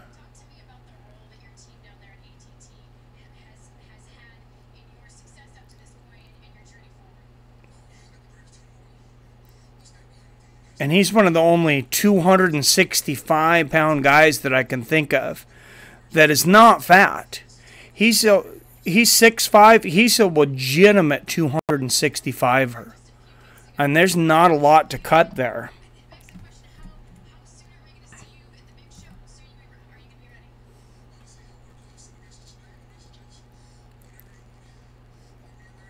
So just asked Smith just asked Hardy, when are we going to see you in the UFC? He said, I wanted to send that message tonight. I'm ready whenever Dana's ready for me.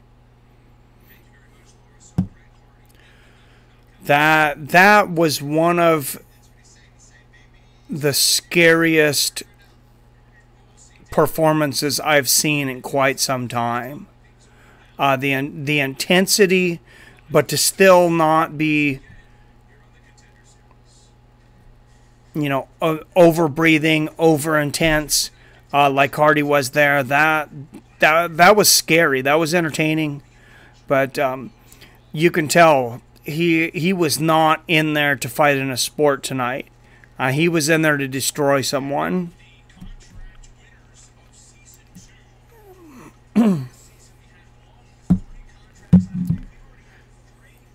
So let's go through. I'm going to go back a little bit. They're going through. Let's go through, since this is the last episode of the season, the contracts that have been handed out this year. This has been a great season of Dana White Contender Series. So first week out of the gate, Greg Hardy and Alonzo Menafield, both great prospects. Alonzo Menafield, of course, a beast. Episode 1. Episode 2. Matt Sales, Dwight Grant, Ryan Spann, and Anthony Hernandez all come out of it. 4 contracts handed out in episode 2. Episode 3, of course, Tay Edwards and Antonina Shevchenko. Episode 4, Devon Lewis and Jordan Espinoza. Episode 5, again, Macy Barber, Domingo Pilarte, and Edmund Shabazanyan. Sodio Youssef, Jim Crute, Chase Hooper, and Jeff Hughes come out of week 6. That was massive. Episode 7 also. It's amazing you had 4 contracts come out of several weeks. Yeah, that last week, Ian Hanish, Jordan Griffin, Juan Adams, and Chase Hooper. Last week's coming out. That's absolutely insane. 21 contract winners. 7 weeks through Contender Series, and Dana White's looking to hand out a few more. Greg Hardy, of course, already got the development contract. It is done. Dana's coming out to make his decisions for this week for contracts right now, Mario.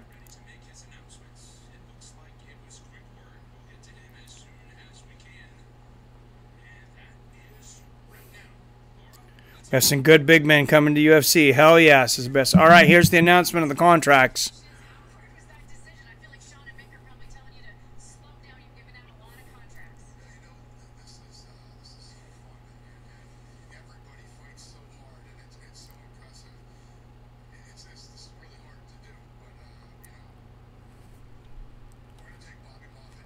Taking Bobby Moffitt.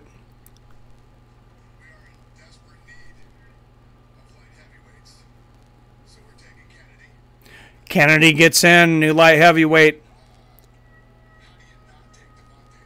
Devontae Smith is in. And Hardy was already in, so 3 more contracts come tonight.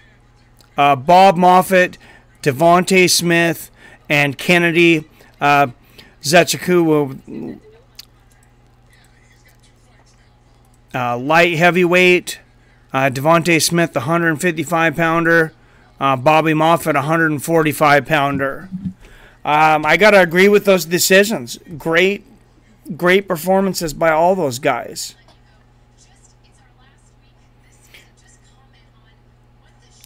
Greg is the man. Sign him. Yeah, he is a scary freaking dude. I can't wait to see him fight again. Greg versus Lewis. That was a very impressive victory. Yes, it was. JT, that sounds sick. He can't be more athletic than UL. Well, for a heavyweight, okay, I'm maybe most athletic heavyweight for sure. JT says, I showed up at the end. Sorry, man. I've never seen the amount of intensity from a heavyweight. I can't think of a time that I have either, honestly, Jason. It is done already. Mario says, I just want to get my pizza. Wait till Greg meets the Super Samoan. Oh, that would be crazy. I don't think he's got the defense down quite yet to face the Super Samoan. Let him get a few more rookie fights in. I mean, he had no amateur career, only a second pro career.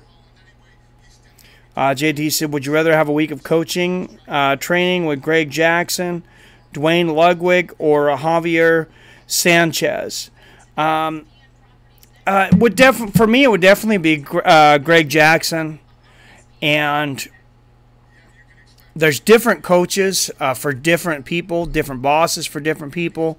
I think I'd get along best with Greg Jackson because he seems like that kind of guy that he's going to teach you but he's not gonna.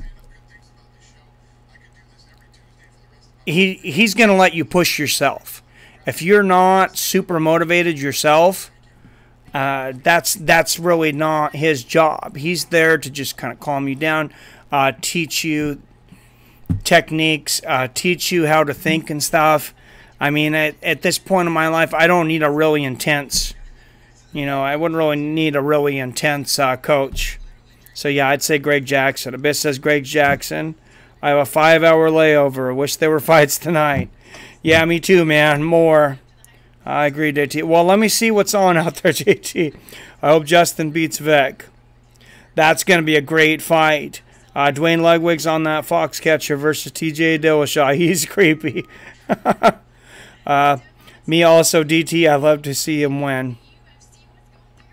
Yeah. JT's what Mario Ludwig could bang back in the day. Hell yeah, he could. He was super entertaining to watch. Hell yeah, so it's the best. You ever seen the movie Foxcatcher? I have not. JT says no. It's about a coach obsessed with his student to the point he kills him. Holy crap. More athletic than Duffy or Lesnar or Nagano. Damn, true story, I'm guessing then? I'm going to check it out too then. It's about a wrestling coach. Foxcatcher, huh? I'm going to check that out too. Devontae Smith getting his interview there though. New UFC contract. He is definitely really excited, and I'm happy for him. Yes, true story. Man, there are some coaches that don't know when to stop. That is, and there's some guys that became great that did not have good relationships with their dad. Oscar De La Hoya and Roy Jones Jr. Kennedy getting his interview, said awarded UFC contract. Not near as animated as Devontae Smith. Like I was saying earlier, he still seems pretty chill. I'm sure he's happy though.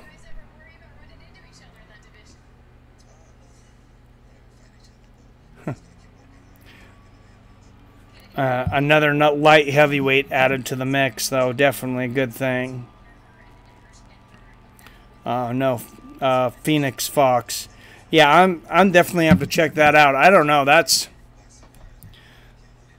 some crazy stuff. Now I don't know if I want to watch it. 'Cause that's kind of sad. But I mean, I like good coaching. But Rumble's deal was with a supplement company, not MMA. For that announcement, for getting us all excited, they better be bringing Ephedra back. that would better be the supplement announcement that they're bringing Ephedra back. Most of you guys are I don't know. I don't know if a lot of you guys are probably too young maybe to take Ephedra back in the day. It probably was not good for you. But let me tell you something. They used to sell like the Hydroxycut and Stacker. And straight Ephedra pills. You take 250 milligrams of Ephedra, and we'd go into the gym. I remember there was a weight. I had curled, I want to say it was 125. I'd never curled it more than 7 times, and I was really cheating. By the time I got to 7, popped 2 Ephedra pills and a drink, jump in there 20 minutes later, and I pumped out 13 reps. Almost double my reps. At the time I'd never benched over 225. I benched 225 twice once. Had never tried anything over 235. Kid you not, went over there 245, got it up 3, almost 4 times. That stuff was maybe it wasn't good for you, but it was definitely an enhancing supplement. Damn, I love Rumble fights, win or lose. Yeah, he's one of the most entertaining ever. I want to go to Greg Jackson someday, but I guess New Mexico sucks. It's too damn hot there for me. Bro, UL must know about those.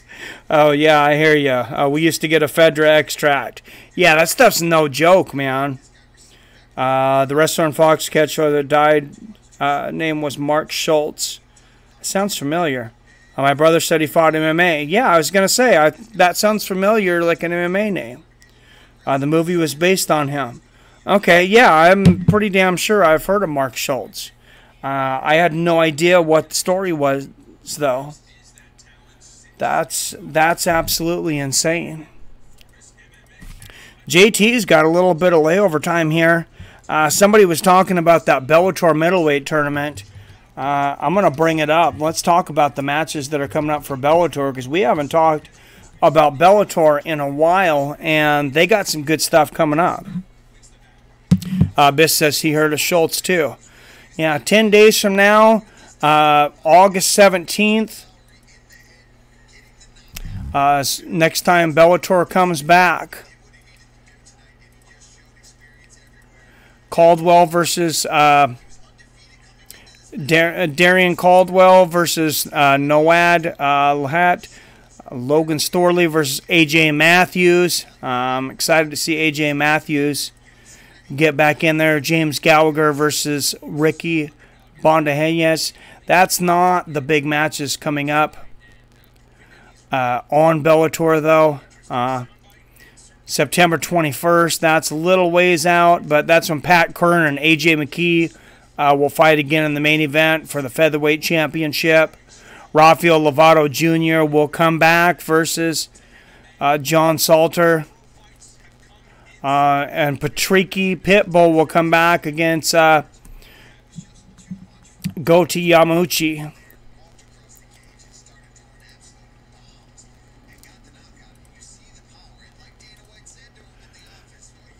So that's a good one, but it just gets better from there. 206, not till September 29th, but Bellator 206.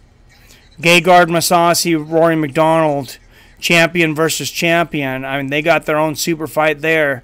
Co-main event, Rampage Jackson versus Vanderlei Silva, number 4. I can't wait for that.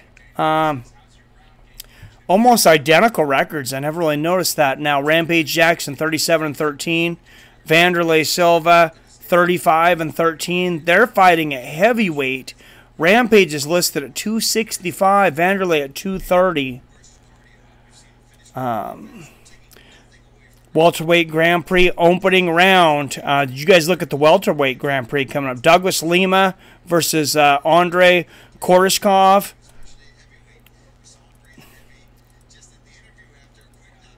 And I don't think they've even announced all the fights for that one yet. But then we got back-to-back heavyweight fights in the heavyweight tournament. We got Matt Mitrione. And where is RS tonight? Ryan Bader. Matt Mitrione and Ryan Bader. Nothing else has been announced for that one on that card. But right after that, October 13th, we got Fedor versus Chael Sonnen in the next round of the Bellator Grand Prix. So it's not just the UFC bringing the heat right now. Gary Goodridge Crucifix. What's up, Haterade? That was one of my favorite moves ever in the UFC. UFC 8, when Gary Goodridge gets that guy, and he's got his gi on, and he's got the guy in the crucifix, and he just elbows him like 8 times. I thought the dude might be dead. And that was just insane athleticism. I think that was the guy. Says Mario. Gary Goodridge had a good run in K1. He fought way too long, unfortunately. But yeah, he was pretty good there for a while. Rampage fat and slow now. He needs to go to Ryzen. He needs to get some supplements in him or something, because he doesn't have the motivation by himself. I don't think he really wants to fight anymore. I don't think he has for a while. But I think he just doesn't know what else to do for a paycheck. Mario Schultz's death must have been about money. Bellator tournament on DANZ. Yeah, I heard something about Bellator doing something with the streaming service. Scott Coker said, you know, he kind of touched on it, but they didn't really go into detail. It was very vague. see if I can get some details on it. Bellator announces broadcast deal with streaming service DAZN. I'm guessing they're not free, though. Bellator's MMA tape delays nightmare is no more, and they needed to fix that. So good. The promotion has agreed to terms on a new 5-year, 9-figure distribution deal with online streaming service DAZN. Bellator officials announced Tuesday at a press conference at Viacom New York headquarters. Yeah, they needed to fix that because you couldn't even watch the prelims. Their streaming service was so horrible. I guess making a streaming service streaming things is much harder than I thought. Partnership will see Bellator air 7 events per year exclusively on DAZN, plus an additional 15 events that will be simulcast in the United States on both Paramount Network and DAZN. Events that air via tape delay on Paramount Network will nonetheless be streamed live on DAZN. So that's interesting. They're going to stream them on DAZN and then still show them on tape delay on Paramount. Why not just show them at the right time on Paramount too? But, Scott Coker said this exciting new partnership with DAZN is a game changer for Bellator. The investment will enable us to continue expanding our roster of free agents that make sense, so we can put on pay-per-view worthy fight cards that fans will want to see. Plus, on DAZN's worldwide platform, our fights will be seen live for the first time to new audiences around the globe. Well, as a global deal, that is smart. That is very smart. Who won Moffat versus Kilborn? Moffat, Hisham, and Moffat got a title. Right on for letting it drag on. Hey, there's a lot going on out there right now, JT. I like watching washed up old beating each other up. Moffat, Hashim Moffat. How would you see Stipe versus Curtis going? Curtis called him out politely. I don't know. I mean, Stipe's wrestling is decent. I mean, he's got good wrestling. Curtis Blades is probably the best natural heavyweight in wrestling right now, except for Daniel Cormier, of course, who's, I don't know what weight class you want to consider him in. He's got both straps right now. But after DC, it's definitely Curtis Blades as far as the best wrestlers. I think Stipe's got enough takedown defense, though, to stop him. I seen Mark Hunt clip Curtis Blades in the beginning of that fight and hurt him. Curtis Blades wanted none of it. I think Stipe will have the better takedown defense, and I think he would beat Curtis Blades, probably knock him out. Bess says, that's a good question. Gegard, to me, seems like a bigger version of Rory weight-wise, but similar style. Yeah, both those guys are super calm. I don't know if I've ever seen anyone as calm and relaxed in the cage as Gegard Mousasi, and in a good way, and still be effective. I mean, that guy, he's... If you move, I mean, a millimeter, it's like he will take advantage of you breathing in and out, and he'll be in there. He's patient, and then he strikes like a snake. You make the slightest adjustment, and his knowledge of transitions, I think that's his specialty, honestly, and his knowledge of transitions is just second to none. You see it on the ground, you see it standing. You cannot make any mistakes against that guy.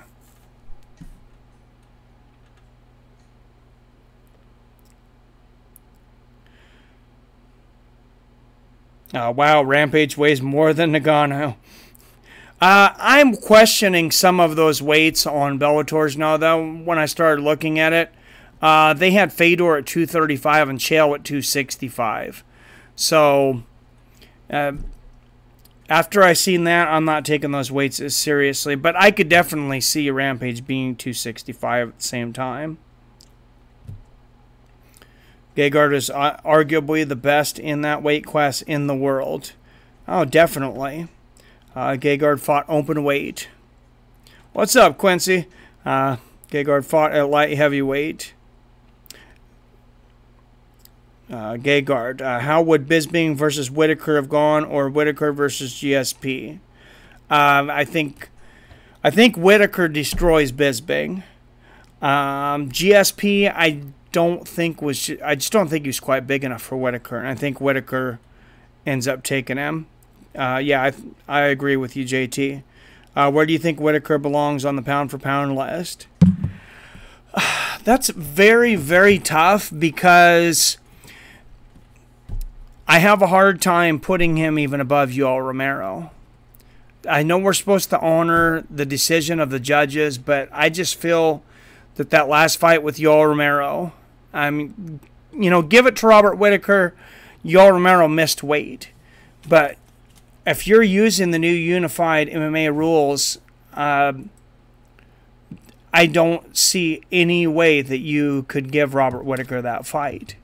He's still champion, but I don't know if he's in the top 10 pound for pound. In my mind, he's not.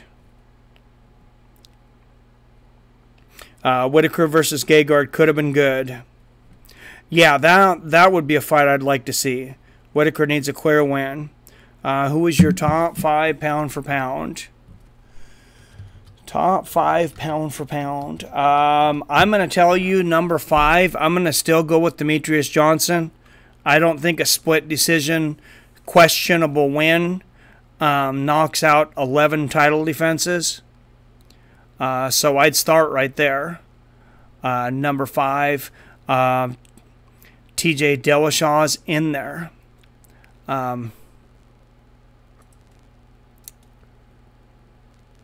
He's definitely got to be in there right now. I would go with Demetrius Johnson, number 5. George St. Pierre, I would take him down to number 4 based on inactivity. I'd have Dillashaw at 3. Khabib at number 2. And it's hard to not put Cormier at 1 because he's got both titles. So I'd say that's got to be my top 5. DJ, GSP, what did I say? Dillashaw.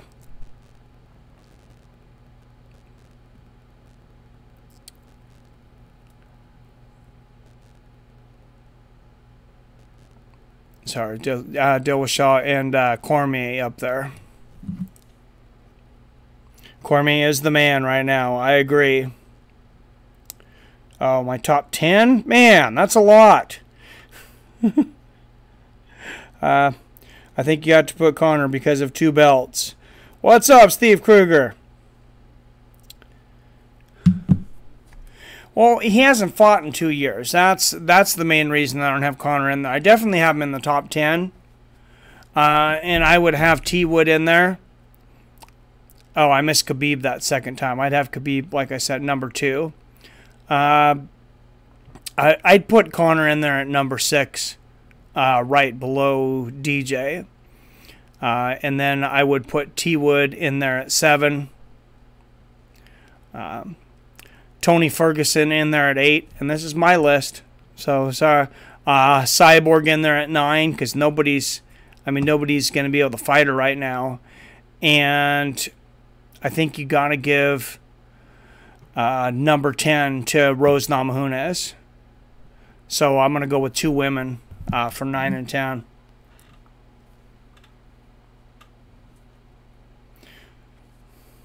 What's up, Steve? Says, hey, buddy. Huh? Cormier has always been the man, says Abyss. Who is your top 5, including Rousey? Oh, women. Oh, top 5 women all time?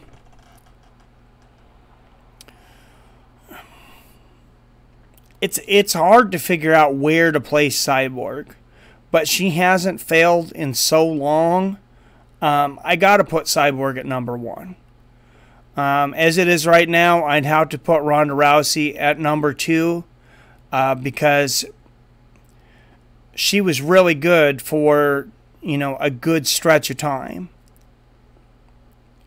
I'd put Amanda Nunes, if we're talking about all-time, number 3. Then I would have to go with Rose. And then it would be Shevchenko. And Holly Holm a close 6. Cupcake caught us at number 1. So,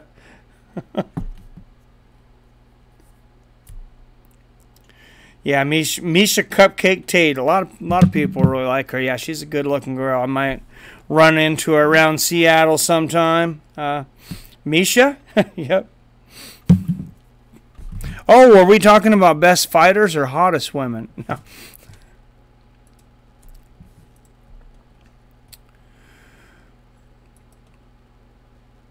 We've got kind of a break coming up. We've been really spoiled here for a little while. We got a break coming up in the UFC. 18 days till the next UFC, but then we got Vic and Gaethje. So that's a treat. James Vick versus Justin Gaethje. Michael Johnson versus Andre Fili. Courtney Casey versus Angela Hill. Jake Ellenberger still around versus Brian Barberena. Not a bad card on this FS1 card. A lot of people are saying that Fox is kind of throwing the towel in for these last cards. They're certainly not promoting them, but there's still good fights on these. John Moraga takes on Davison Figueiredo. Hopefully, Davison's more impressive than he was in his last fight. Honestly, wasn't that impressed with him in that last fight. I expected more out of him. He's 14-0.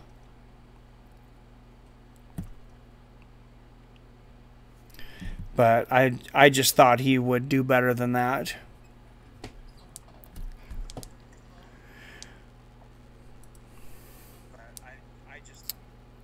And no more FS2 prelims. No more FX. Way too many channels on the Fox thing.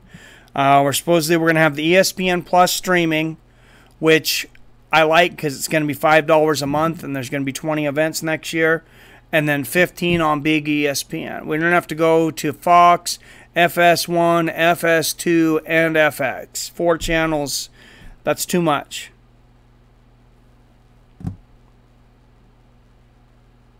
And then a million pay-per-views on top of it. Who gets Rookie of the Year by 2019, O'Malley or Adesanya? I'm going to say Adesanya. Misha Tate has an onion ass. Makes me want to cry. Oh, that's great, Jason. Beth says, me too. Holly Holm is inconsistent. You know, you got to think, Holly Holm is 38 years old. She's very old for any fighter. And she fought, I want to say, like 70 boxing matches. It was a lot. Do you see Cerrone beating Mike Perry? I don't.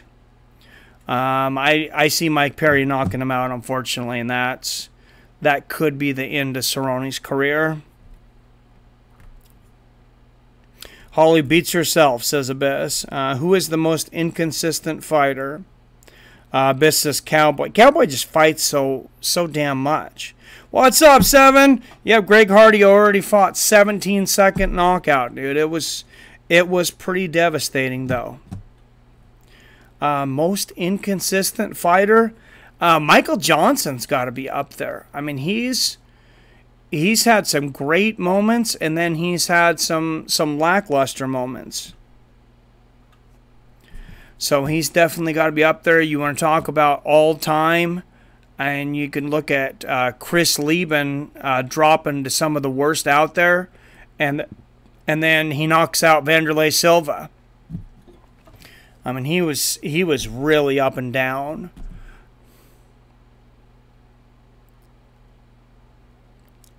Maybe OSP, says JC. But says Best, I don't know about that, bro. For Cowboy. Yeah, Cowboy just fought so much. JT Cowboy Donald. How many on ESPN? 15 shows next year on ESPN cable. Or, I'm sorry, excuse me, 20 shows on ESPN Plus. 15 on ESPN cable. And then we were just talking about Bellator is going to have, like, what, 20-some shows next year. There's going to be very few weeks, if any, without some kind of fighting on next year. It's going to be insane. I hope it's not oversaturated. It's never too much for me.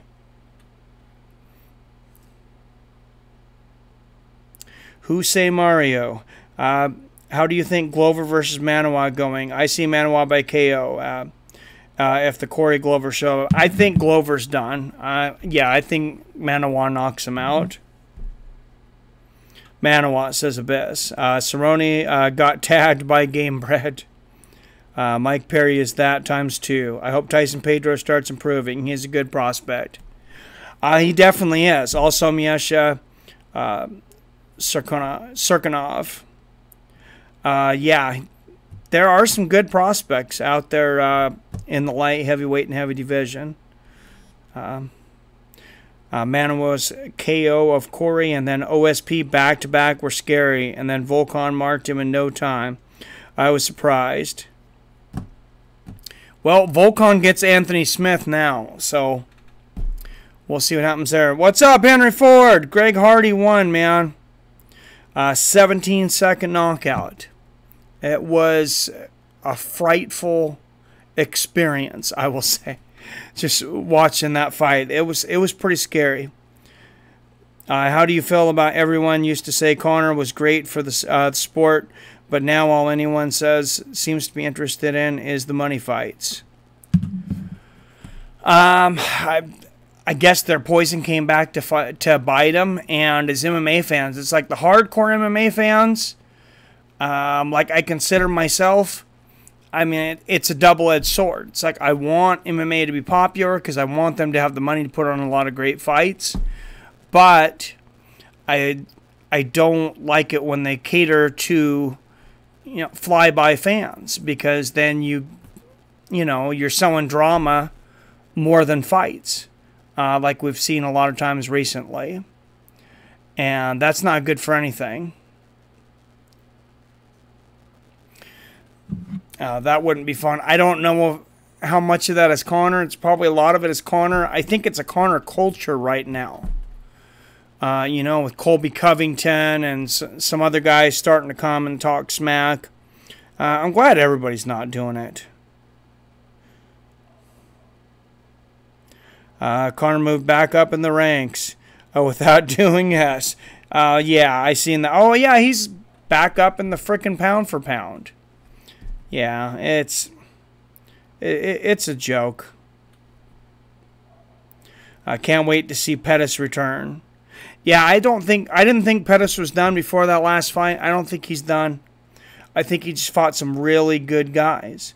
Volkan beat Smith. I agree, Abyss. Volkan has no time for Smith. The Fertitta brothers made the UFC what it is. They definitely... I think they were a part of all the infrastructure, and I think they also kept Dana in check. Dana's obviously good at finding talent because he's doing a great job with the Dana White Contender Series.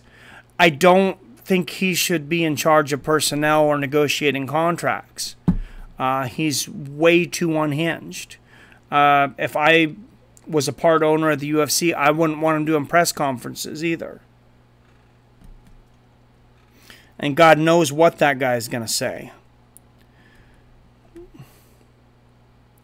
I like ranked fights over super fights.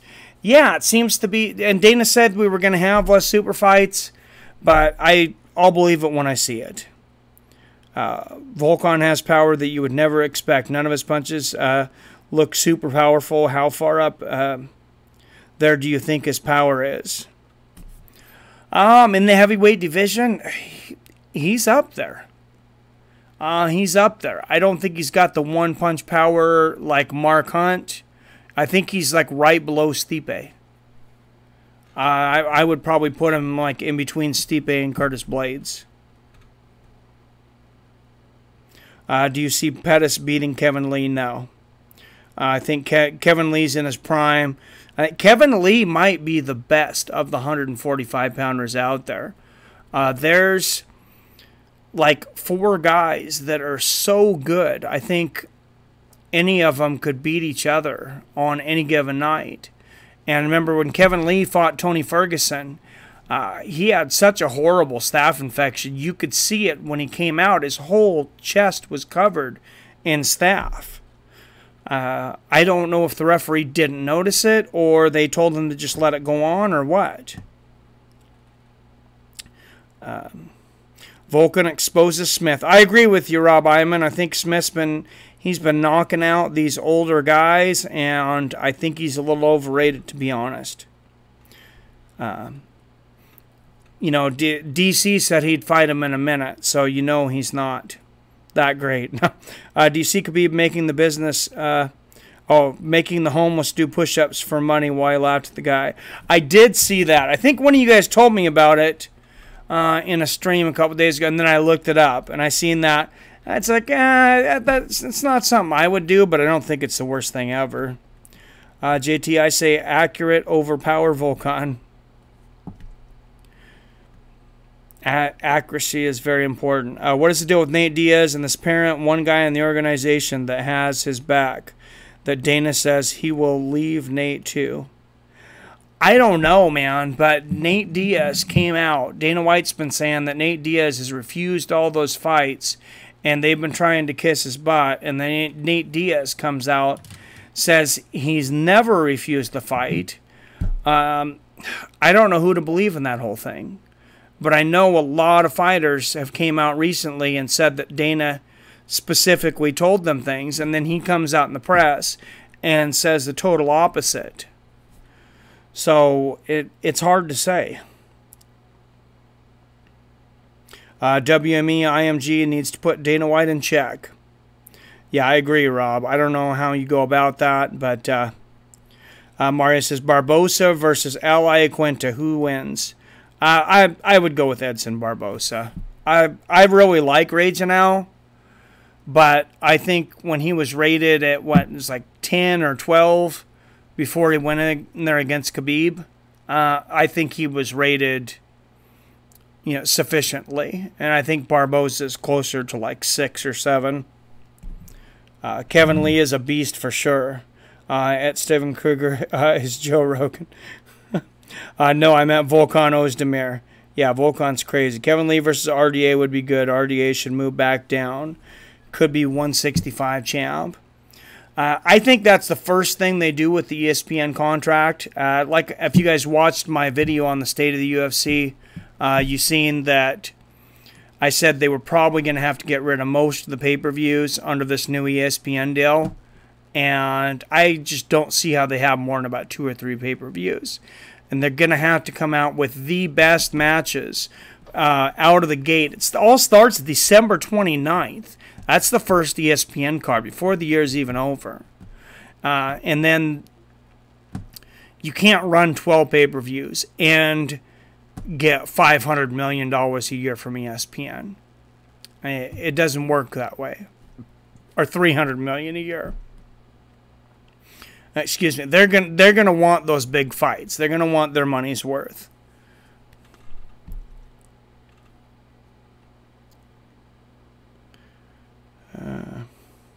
Sorry, DC versus Volkan too.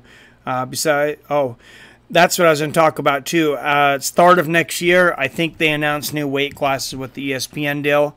I think they're going to come out of the gate and they're going to immediately announce 165. I think 170 moves to 175. And they're not going to argue that. Woodley's not going to mind not having to cut those 5 pounds. And then hopefully a 195. I don't know about that, but I'd like to see 195 too. And then maybe even a 225. But I think they'll definitely come out and do 165, 175, 195. Besides DC, who gives Gustafsson the most problems at light heavyweight? Probably Volkan Ozdemir. DC versus Volkan, 2 of us. They offered Nate a fight for the belt with Tony Ferguson and he turned it down. Yeah, that was crazy. If that's true, and now Nate's saying they never offered him any fights. You know what? He wasn't saying that then, so that makes me very suspicious. Volkan needs to evolve before he gets the title. I see a few more fights, and then him versus Jones or Gus for the belt. Who do you see beating Rose Namajunas? at that weight, I mean, I know a third fight with JJ is not what a lot of people want to see. Andrade looked good in her last fight, but not, I don't know if she looked good enough. I think JJ is still her biggest competition. And unfortunately, she's got 2 victories over her. I'm hoping Moraes versus Dillashaw gets booked. Oh, Marlon Moraes, I don't know if he's a big enough name for Dillashaw to take that yet. And I don't think they pushed Dillashaw enough. But I like that. I think he might be the future of that division for sure. How do you feel about GSP ready to fight in November? He says, and who do you think it will be? I did see that. I think there's a good chance that it's for the 165-pound belt. And I think McGregor loses to Khabib. And unfortunately, I mean, it kind of adds up. What is that? October. Khabib wouldn't be ready to fight. I don't know who he fights, actually, because he should be fighting, I would think, Khabib. They had offered him Nate Diaz. That's not on the table. He says he doesn't want to fight Tyron Woodley, who's fighting Till. Everybody's kind of busy right now. That makes sense. I mean, I don't see him going in and fighting Tony Ferguson or Kevin Lee. I think Rage now beats Kevin again and Eddie. Yeah, I don't know. Nate lies sometimes hard to say. So so does Dana. Yeah, that's the thing. Both those guys, you know, if they were talking with GSP or somebody like that, I would take GSPs and I would say they were lying. But yeah, they both lie all the time. I have an idea that Nate was probably offered at least one fight though.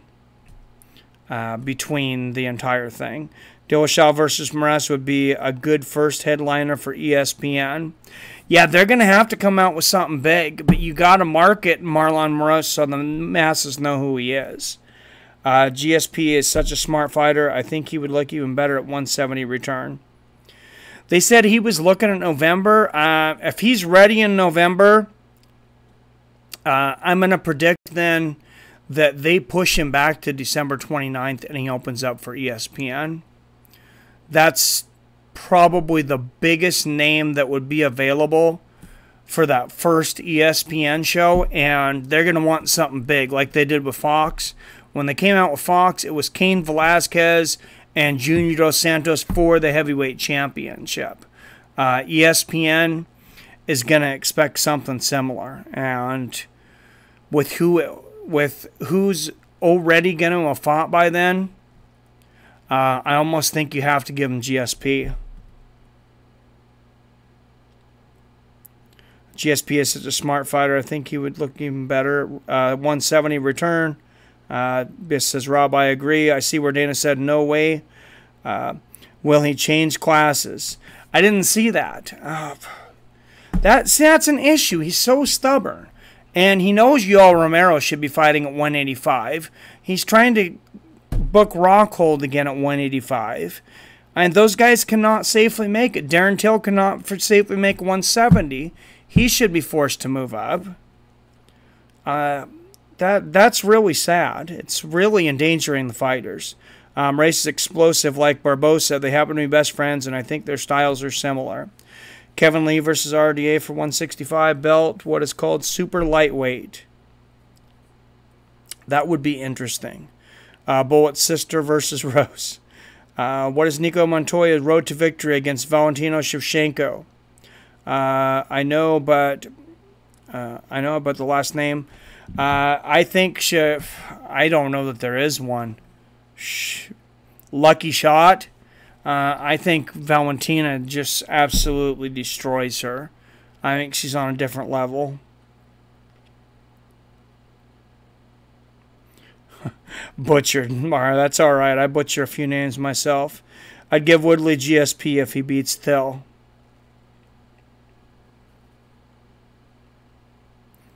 Well, but see, that's the problem is GSP calls the shots.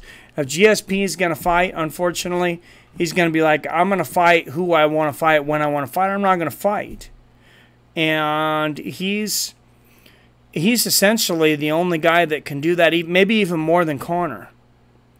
Nick Diaz could give Woodley problems as Woodley uses his wrestling defensively more often. Yeah, I'd like to see Nick Diaz and Woodley.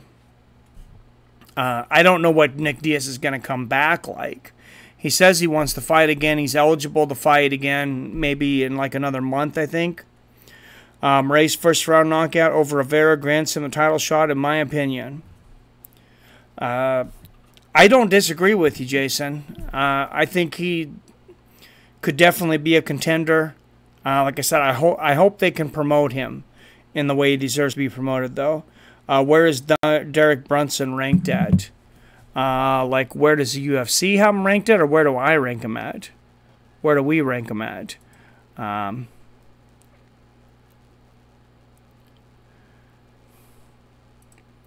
can go to middleweights. I want to say he's around 6. Oh, no, he's way further down. So I didn't notice that. UFC has Israel Adesanya right now as the #1 contender to Robert Whittaker. That's very interesting. And Yoel's not on here at all. What is... Okay, this is strange. Let me go... Yeah, that's correct. Israel Adesanya is the #1 contender. And they still have Vitor as the #5 contender. That doesn't even make sense. And Brunson's like all the way down at 10. Yeah, I don't get that. I don't know. I would have Brunson around 5 or 6. Maybe even a little higher. A lot of these guys are getting old. Oh, JT says Derek is #6, I think. Romero's tank would be much better at 205. Absolutely. You see when Kevin Lee said, I will be on the card so I can step up when Khabib backs out. I did see that. I say Khabib will for sure make weight.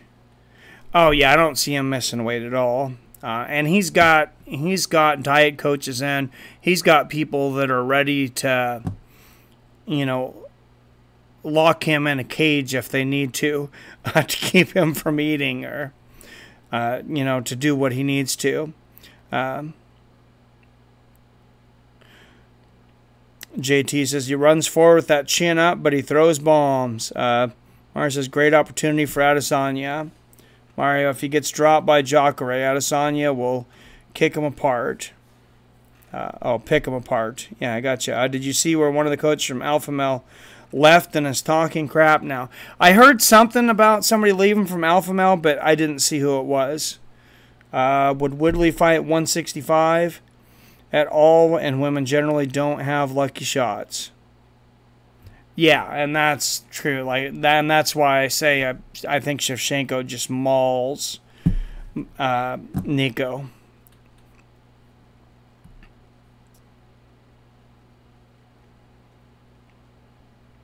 I see Woodley staying at 175, but yeah, I mean, I guess he could drop to 165. Because maybe some of those smaller 185ers drop down to 175. And I don't know. I think a lot of guys fill in the space at 175, though. A lot of them. Tim Bosch could drop down to 175. Actually, he was fighting at 170 for a while. He is getting older. But 175, I think, would be a good weight class for him. 170 was just a little too much for him to make. But he was huge at 170.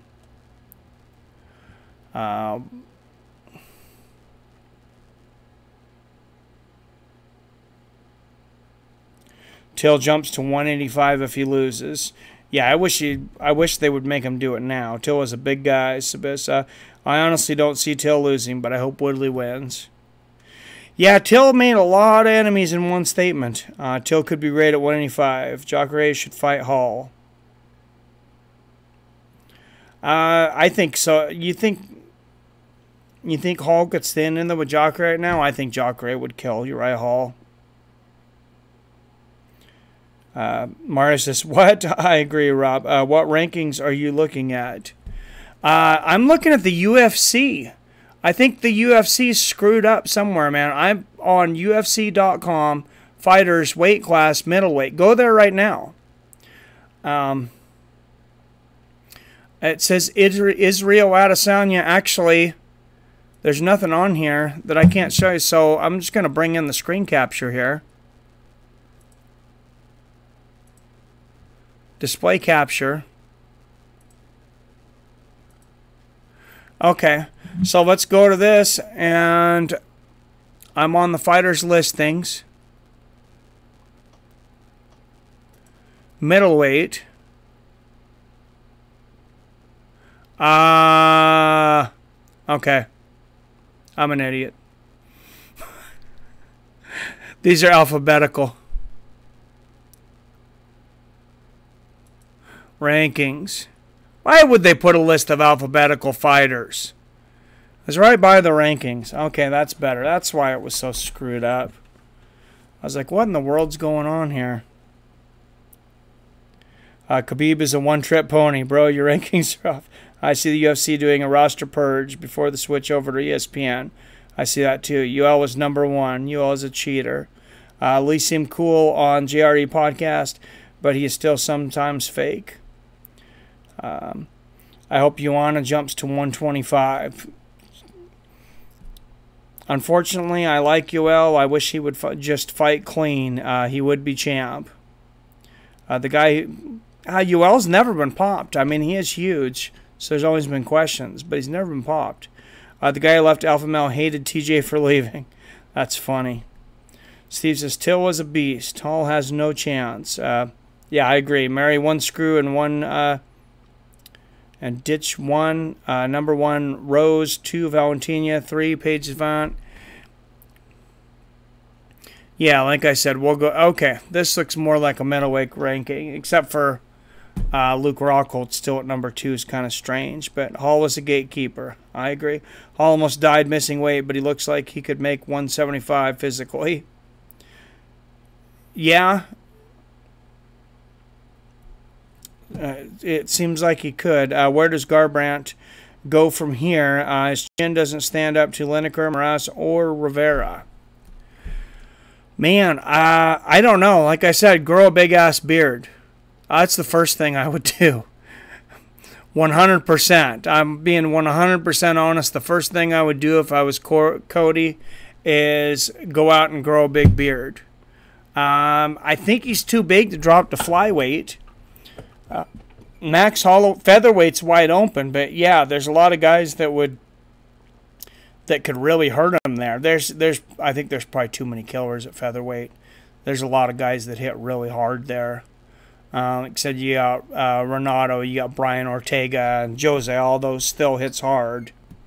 Even Cub Swanson and Jeremy Stevens. Surprised he hasn't been cut yet. Garbrandt needs to drop to 125. He would do good at 125, if he, like I said, but if he could make the weight. I think he's kind of a big 135er. I could be wrong. Hall could get a lucky shot, and Jacare is old and needs a win.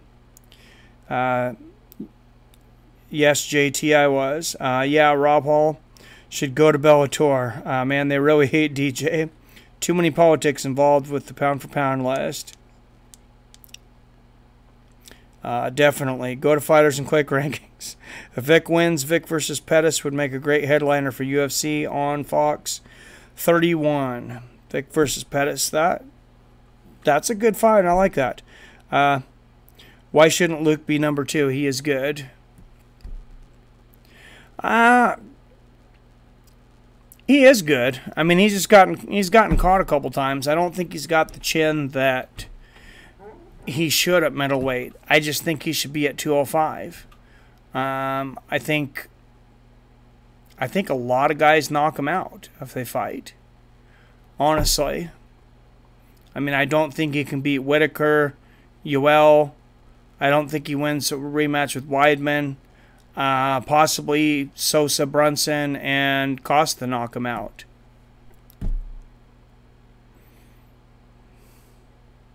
I think he's too weak from losing the weight.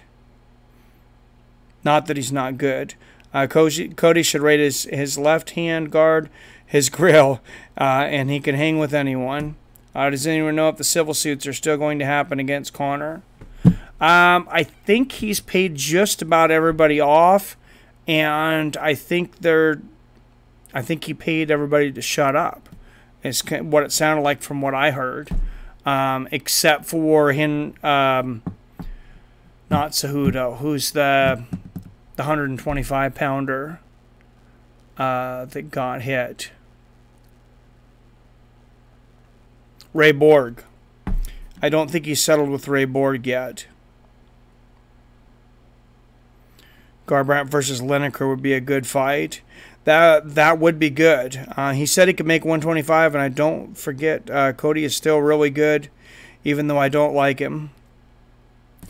I actually kind of like Cody, but you know, his chin did get exposed at 135. Lineker would wipe him out. He has a chin of steel. Do you think Kelvin Gastelum can be champ? You know, I've always underestimated Kelvin Gastelum. No matter who he's fighting, it seemed for whatever reason I always pick the other guy, almost always, and he's always proven me wrong. So I want to say, yeah, if he gets the right shots and the right game plan, I think he could be. I mean, he's surprised me a lot of times. Maybe Kelvin in front of him, but if he moves up, it will help his chin. He won't be drained. You're underrating him, it's JT.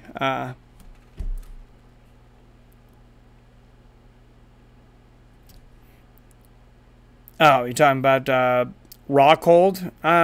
I would put, yeah, maybe I am, but I would put Rockhold at 5, and I would put Gastelum, and I would put him either 4 or 5. Weidman and Rockhold pretty interchangeable. Garbrandt versus Pettis for mega winner at 125. Garbrandt versus Pettis, I kind of like that fight. And that's a good chance to see somebody bounce back and become a contender, for sure. They both need it. I agree Cody seems to be a good guy. Just don't cross him. Ray Borg will be fighting on the same card as Conor versus Khabib, but he has a restraining order. I seen that. How the hell does that work? Oh, my God. Hey, Marius says, how does that work? I think a fresh Cruz beats Cody. Yeah, I hope they make that fight soon. And like I'd said before, Dominic Cruz announced that he was coming back before the Cody TJ match. When TJ said he was the greatest bantamweight of all time, it's like, and then Dominic Cruz calls you out and you say he's got to prove himself. No, I'm sorry. You call yourself the greatest of all time, you better be ready to fight anyone, especially the guy that just beat you. Rockhold was getting tagged by Branch. Who you got for Cruz versus TJ2? I got TJ, but it's close. I think Cruz has just had so many injuries. I think TJ wins. I think TJ won the first one, honestly. Assunção versus Cruz should happen. Well, TJ just beat Rafael, but I can't think. I don't remember if Cruz has fought Rafael or not. I don't think he has. Cody called out TJ and Assunção on the Ariel Helwani show yesterday. Damn. Wait, Cody called out TJ again after he's lost twice to him? I don't understand that. Twice in a row. Rockhold should rematch Sosa. I think Luke neutralizes his jiu-jitsu and outstrikes him. I think he beats Weidman also.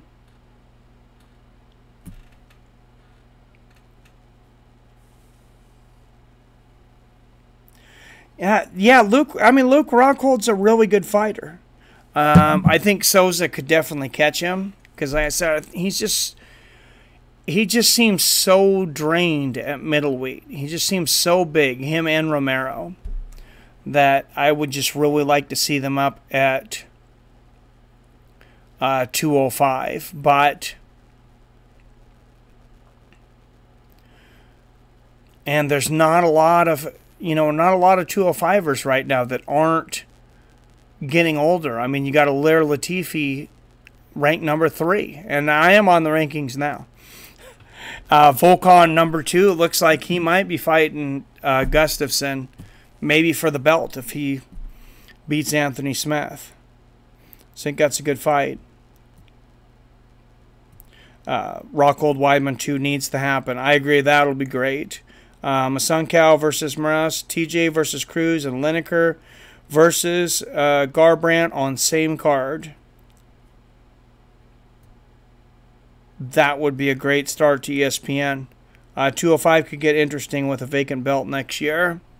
And with guys coming up out of Dana White Contender Series, there's a lot of people, like you said, Serkinov, I think, he could get better and he could be a contender. Not so much Corey Anderson. I think Glover was kind of washed up. Aliir Latifi, if he tags you, he can take out just about anybody. Volkan Ozdemir definitely on the way up. Then you bring over, like I think you should, Yoel Romero and Luke Rockhold, and you got a scary division all of a sudden.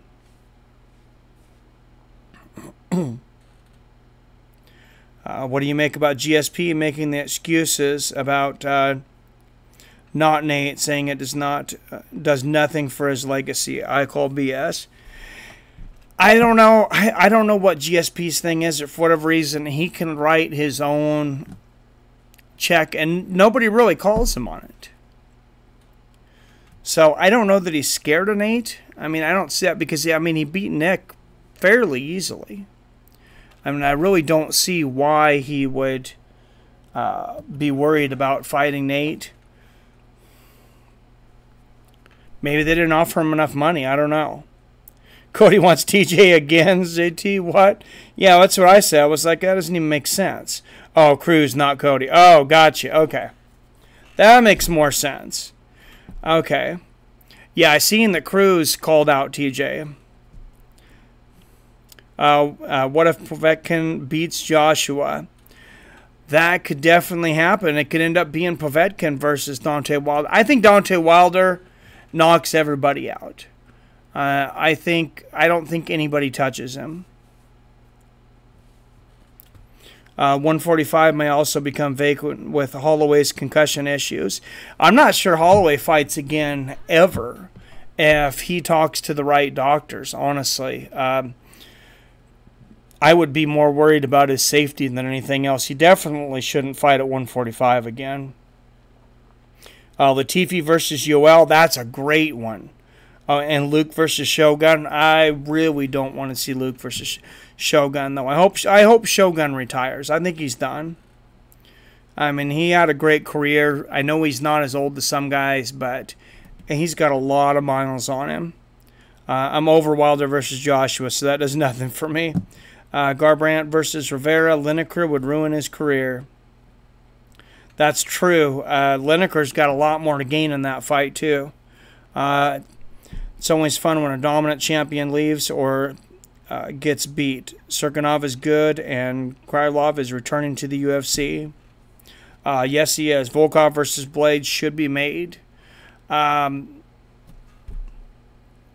think that one could be made, but Volkov is already fighting Anthony Smith, I believe, right? We were just talking about that. It's me, Anthony Smith, and Volkan, and then I say Volkan deserves a title shot.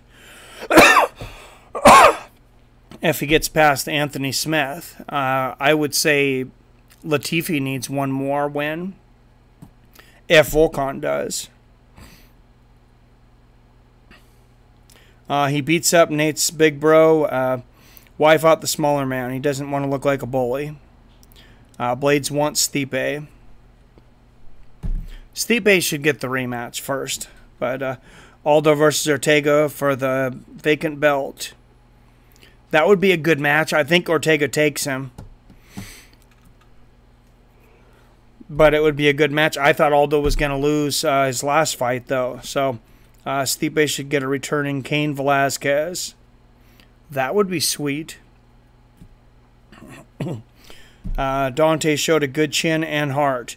Man, that fight against Luis Ortiz, that was one of the best heavyweight fights I'd seen in a long time.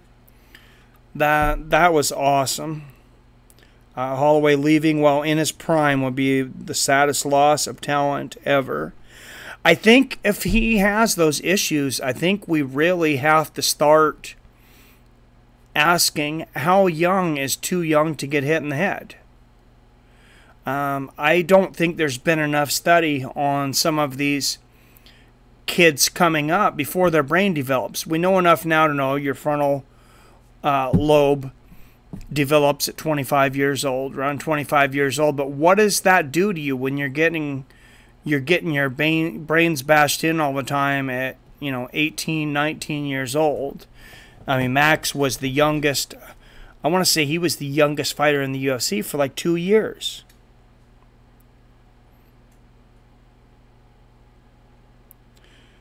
Alexander Volkov, not Volkan.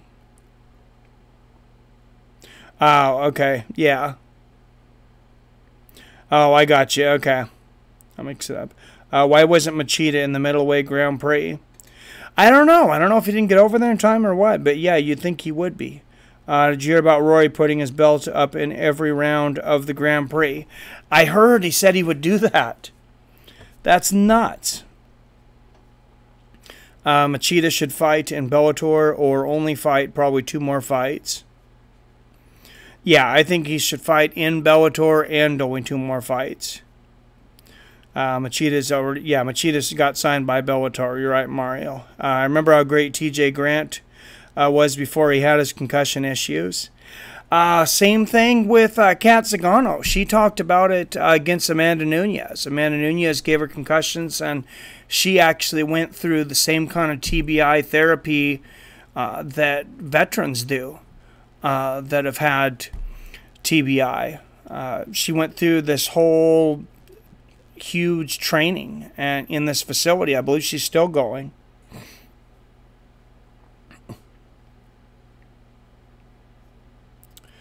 Cheetah versus Belfort was ridiculous. Machida has one coming. That win did nothing.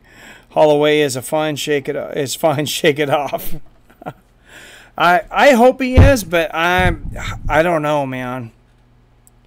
What's up, Bruce Lee? Go vegan for the animals. Bye. All right. I think if you were older, then your brain wouldn't heal as good from a knockout. I think fighters should start fighting young at like 18 and get out as soon as possible.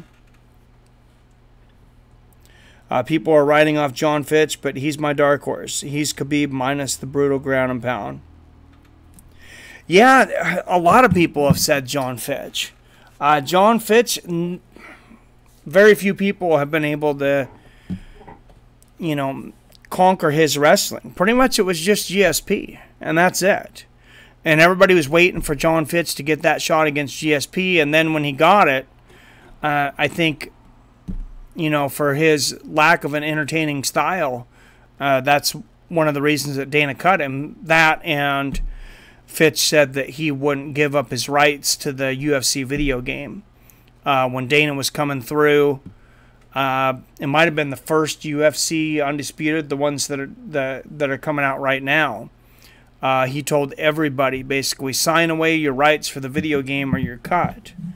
And he didn't want to, so we cut him.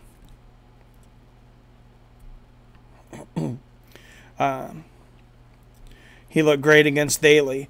Yeah, he looked great against Daly, but that's not Daly's game. And that's why I still want to see Paul Daly versus MVP, which I'm glad we are seeing. Paul Daly's still a great striker. I wasn't surprised at all what Paul Daly, what happened to him against John Fitch.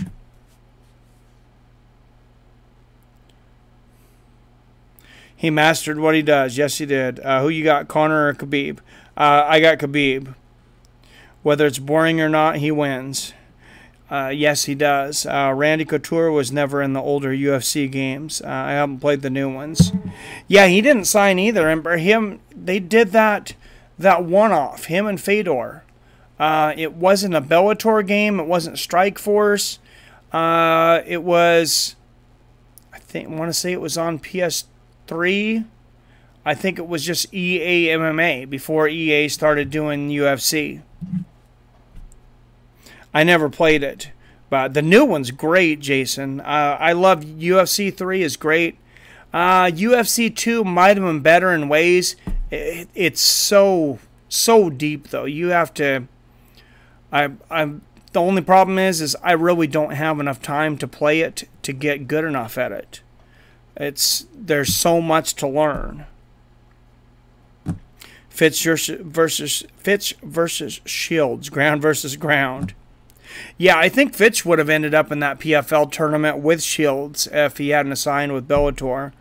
And I wonder if Bellator offered Jake Shields a contract. Why is Conor Khabib being touted as the greatest fight ever? Because every big fight that's coming up is the greatest fight ever.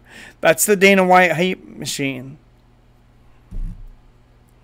MVP got taken to a decision by a jobber in Bellator.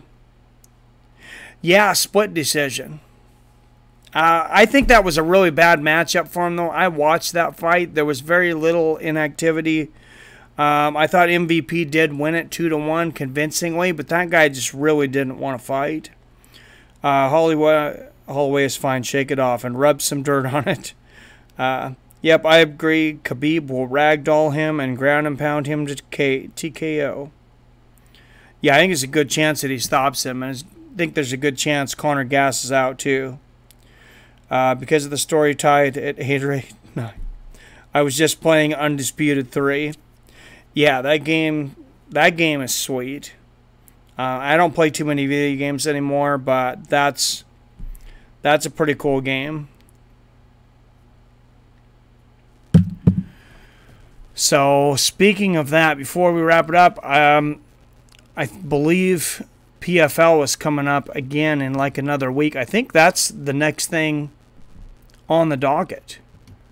I believe that's the next big event coming up is PFL. I think they took 2 weeks off in between, and then it's one more week before the playoffs. I'm pretty sure.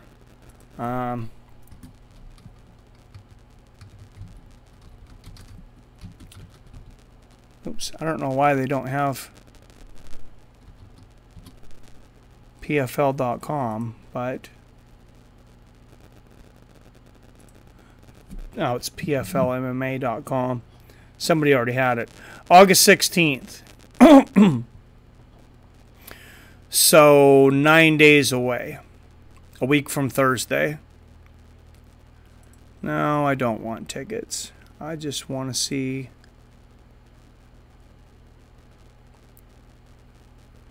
I just want to see your fight card.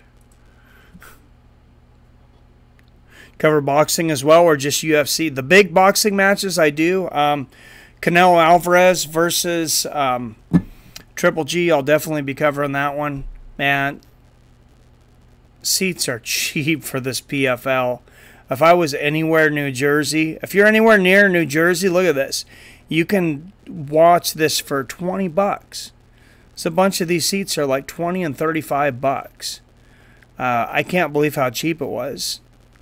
And probably because I seen those first few events, the crowds were like empty because I think nobody knows much about it. But I don't know if we're in a card here or what, but did Shields do great in the UFC? Shields was really good in the UFC. Yeah, he basically lost the GSP. Same kind of thing as with John Fitch. He had some really good wins, though. He covers both, Bruce Lee. MVP versus Wonder Boy. That would be interesting. Conor has never been TKO or KO. Imagine if Khabib did. Yeah, that would rocket Khabib in popularity for sure. I wonder who Greg Hardy fights in his UFC debut. Probably a can, honestly. Oh yeah, they want to build him up. They know that they have something special there, and they're gonna finally maybe do it right for once. I kind of think that they should build him up slowly, to be honest. And Kayla Harrison back on August 16th. I'm excited about that one. The women's two-time Olympic champion.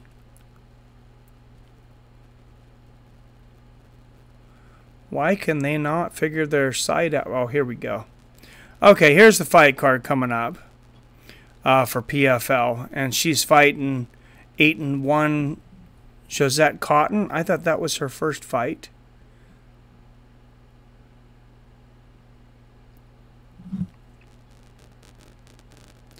Maybe not, though. Abubakar Nurmagomedov fights again. Lost this first one, of course. Yuri Villafort's back.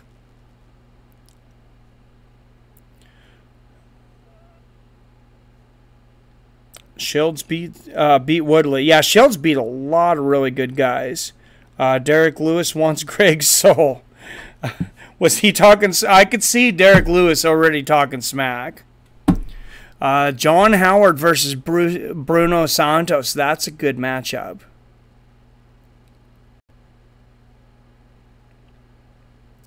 So, and some of the losers fighting each other.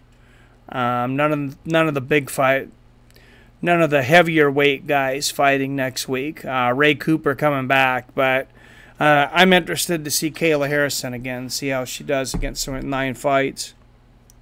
Maybe Hardy versus Sherman. That's a good one. I wish I was in New Jersey. Yeah, me and you both, man. We'd be getting front row tickets for $75. UFC, I popped down 150, and I wasn't. I was fairly close in Boise, but I wasn't front row. Yeah, that's some crazy prices. All right, guys, I think I'm going to wrap it up and eat something, maybe watch some TV with the family here when they come home, but I'm going to cook some dinner for them before they get here. Hey, Mike, will State of the UFC be a weekly thing? Not a weekly thing. I don't think there's enough going on to do like a weekly thing. But I was kind of going to ask you guys how often you think we should do it. Like the State of the Address, the president does. That's like a yearly thing. But I was thinking maybe a monthly or a quarterly thing. UFC needs to scale back fight cards, Skosh, in 2019. Well, they're not. They're having fight cards. They already have them scheduled for almost every week. You should get an interview with Felony Charles Bennett. He's an MMA legend and active on YouTube. Yeah, I had an interview with Felony Charles Bennett. Bruce Lee. You should look it up. You should look it up. It was interesting. He's been on the show, though. Mario says a lot. Monthly. A lot. All right, I will do them more often. You should interview Mighty Mouse. And I might be able to get him now, too. He's here by me in Seattle, or Couture. That would be a good one. You said Bennett didn't work out. Oh, you and Bennett didn't. You haven't seen the interview with me and Bennett? Look it up on the channel. It's on the channel. And let's just say I called him by a name accidentally that he doesn't like very much. So, well, thank you, Panhead Bob. I appreciate you guys. All right, check it out, man. Thank you guys for showing up and staying so long. Sorry about your long layover, JT. That sucks, man. I hate being stuck at the airport. At least we have electronics nowadays, though, huh? You called him Crazy Horse and Beep? Yep. I didn't even realize I did it. Yes, you can call him that. Yeah, he was done on that, bro. No problem, man. Hey, as always, guys, I love you. I respect you. And I'll see your fine asses later.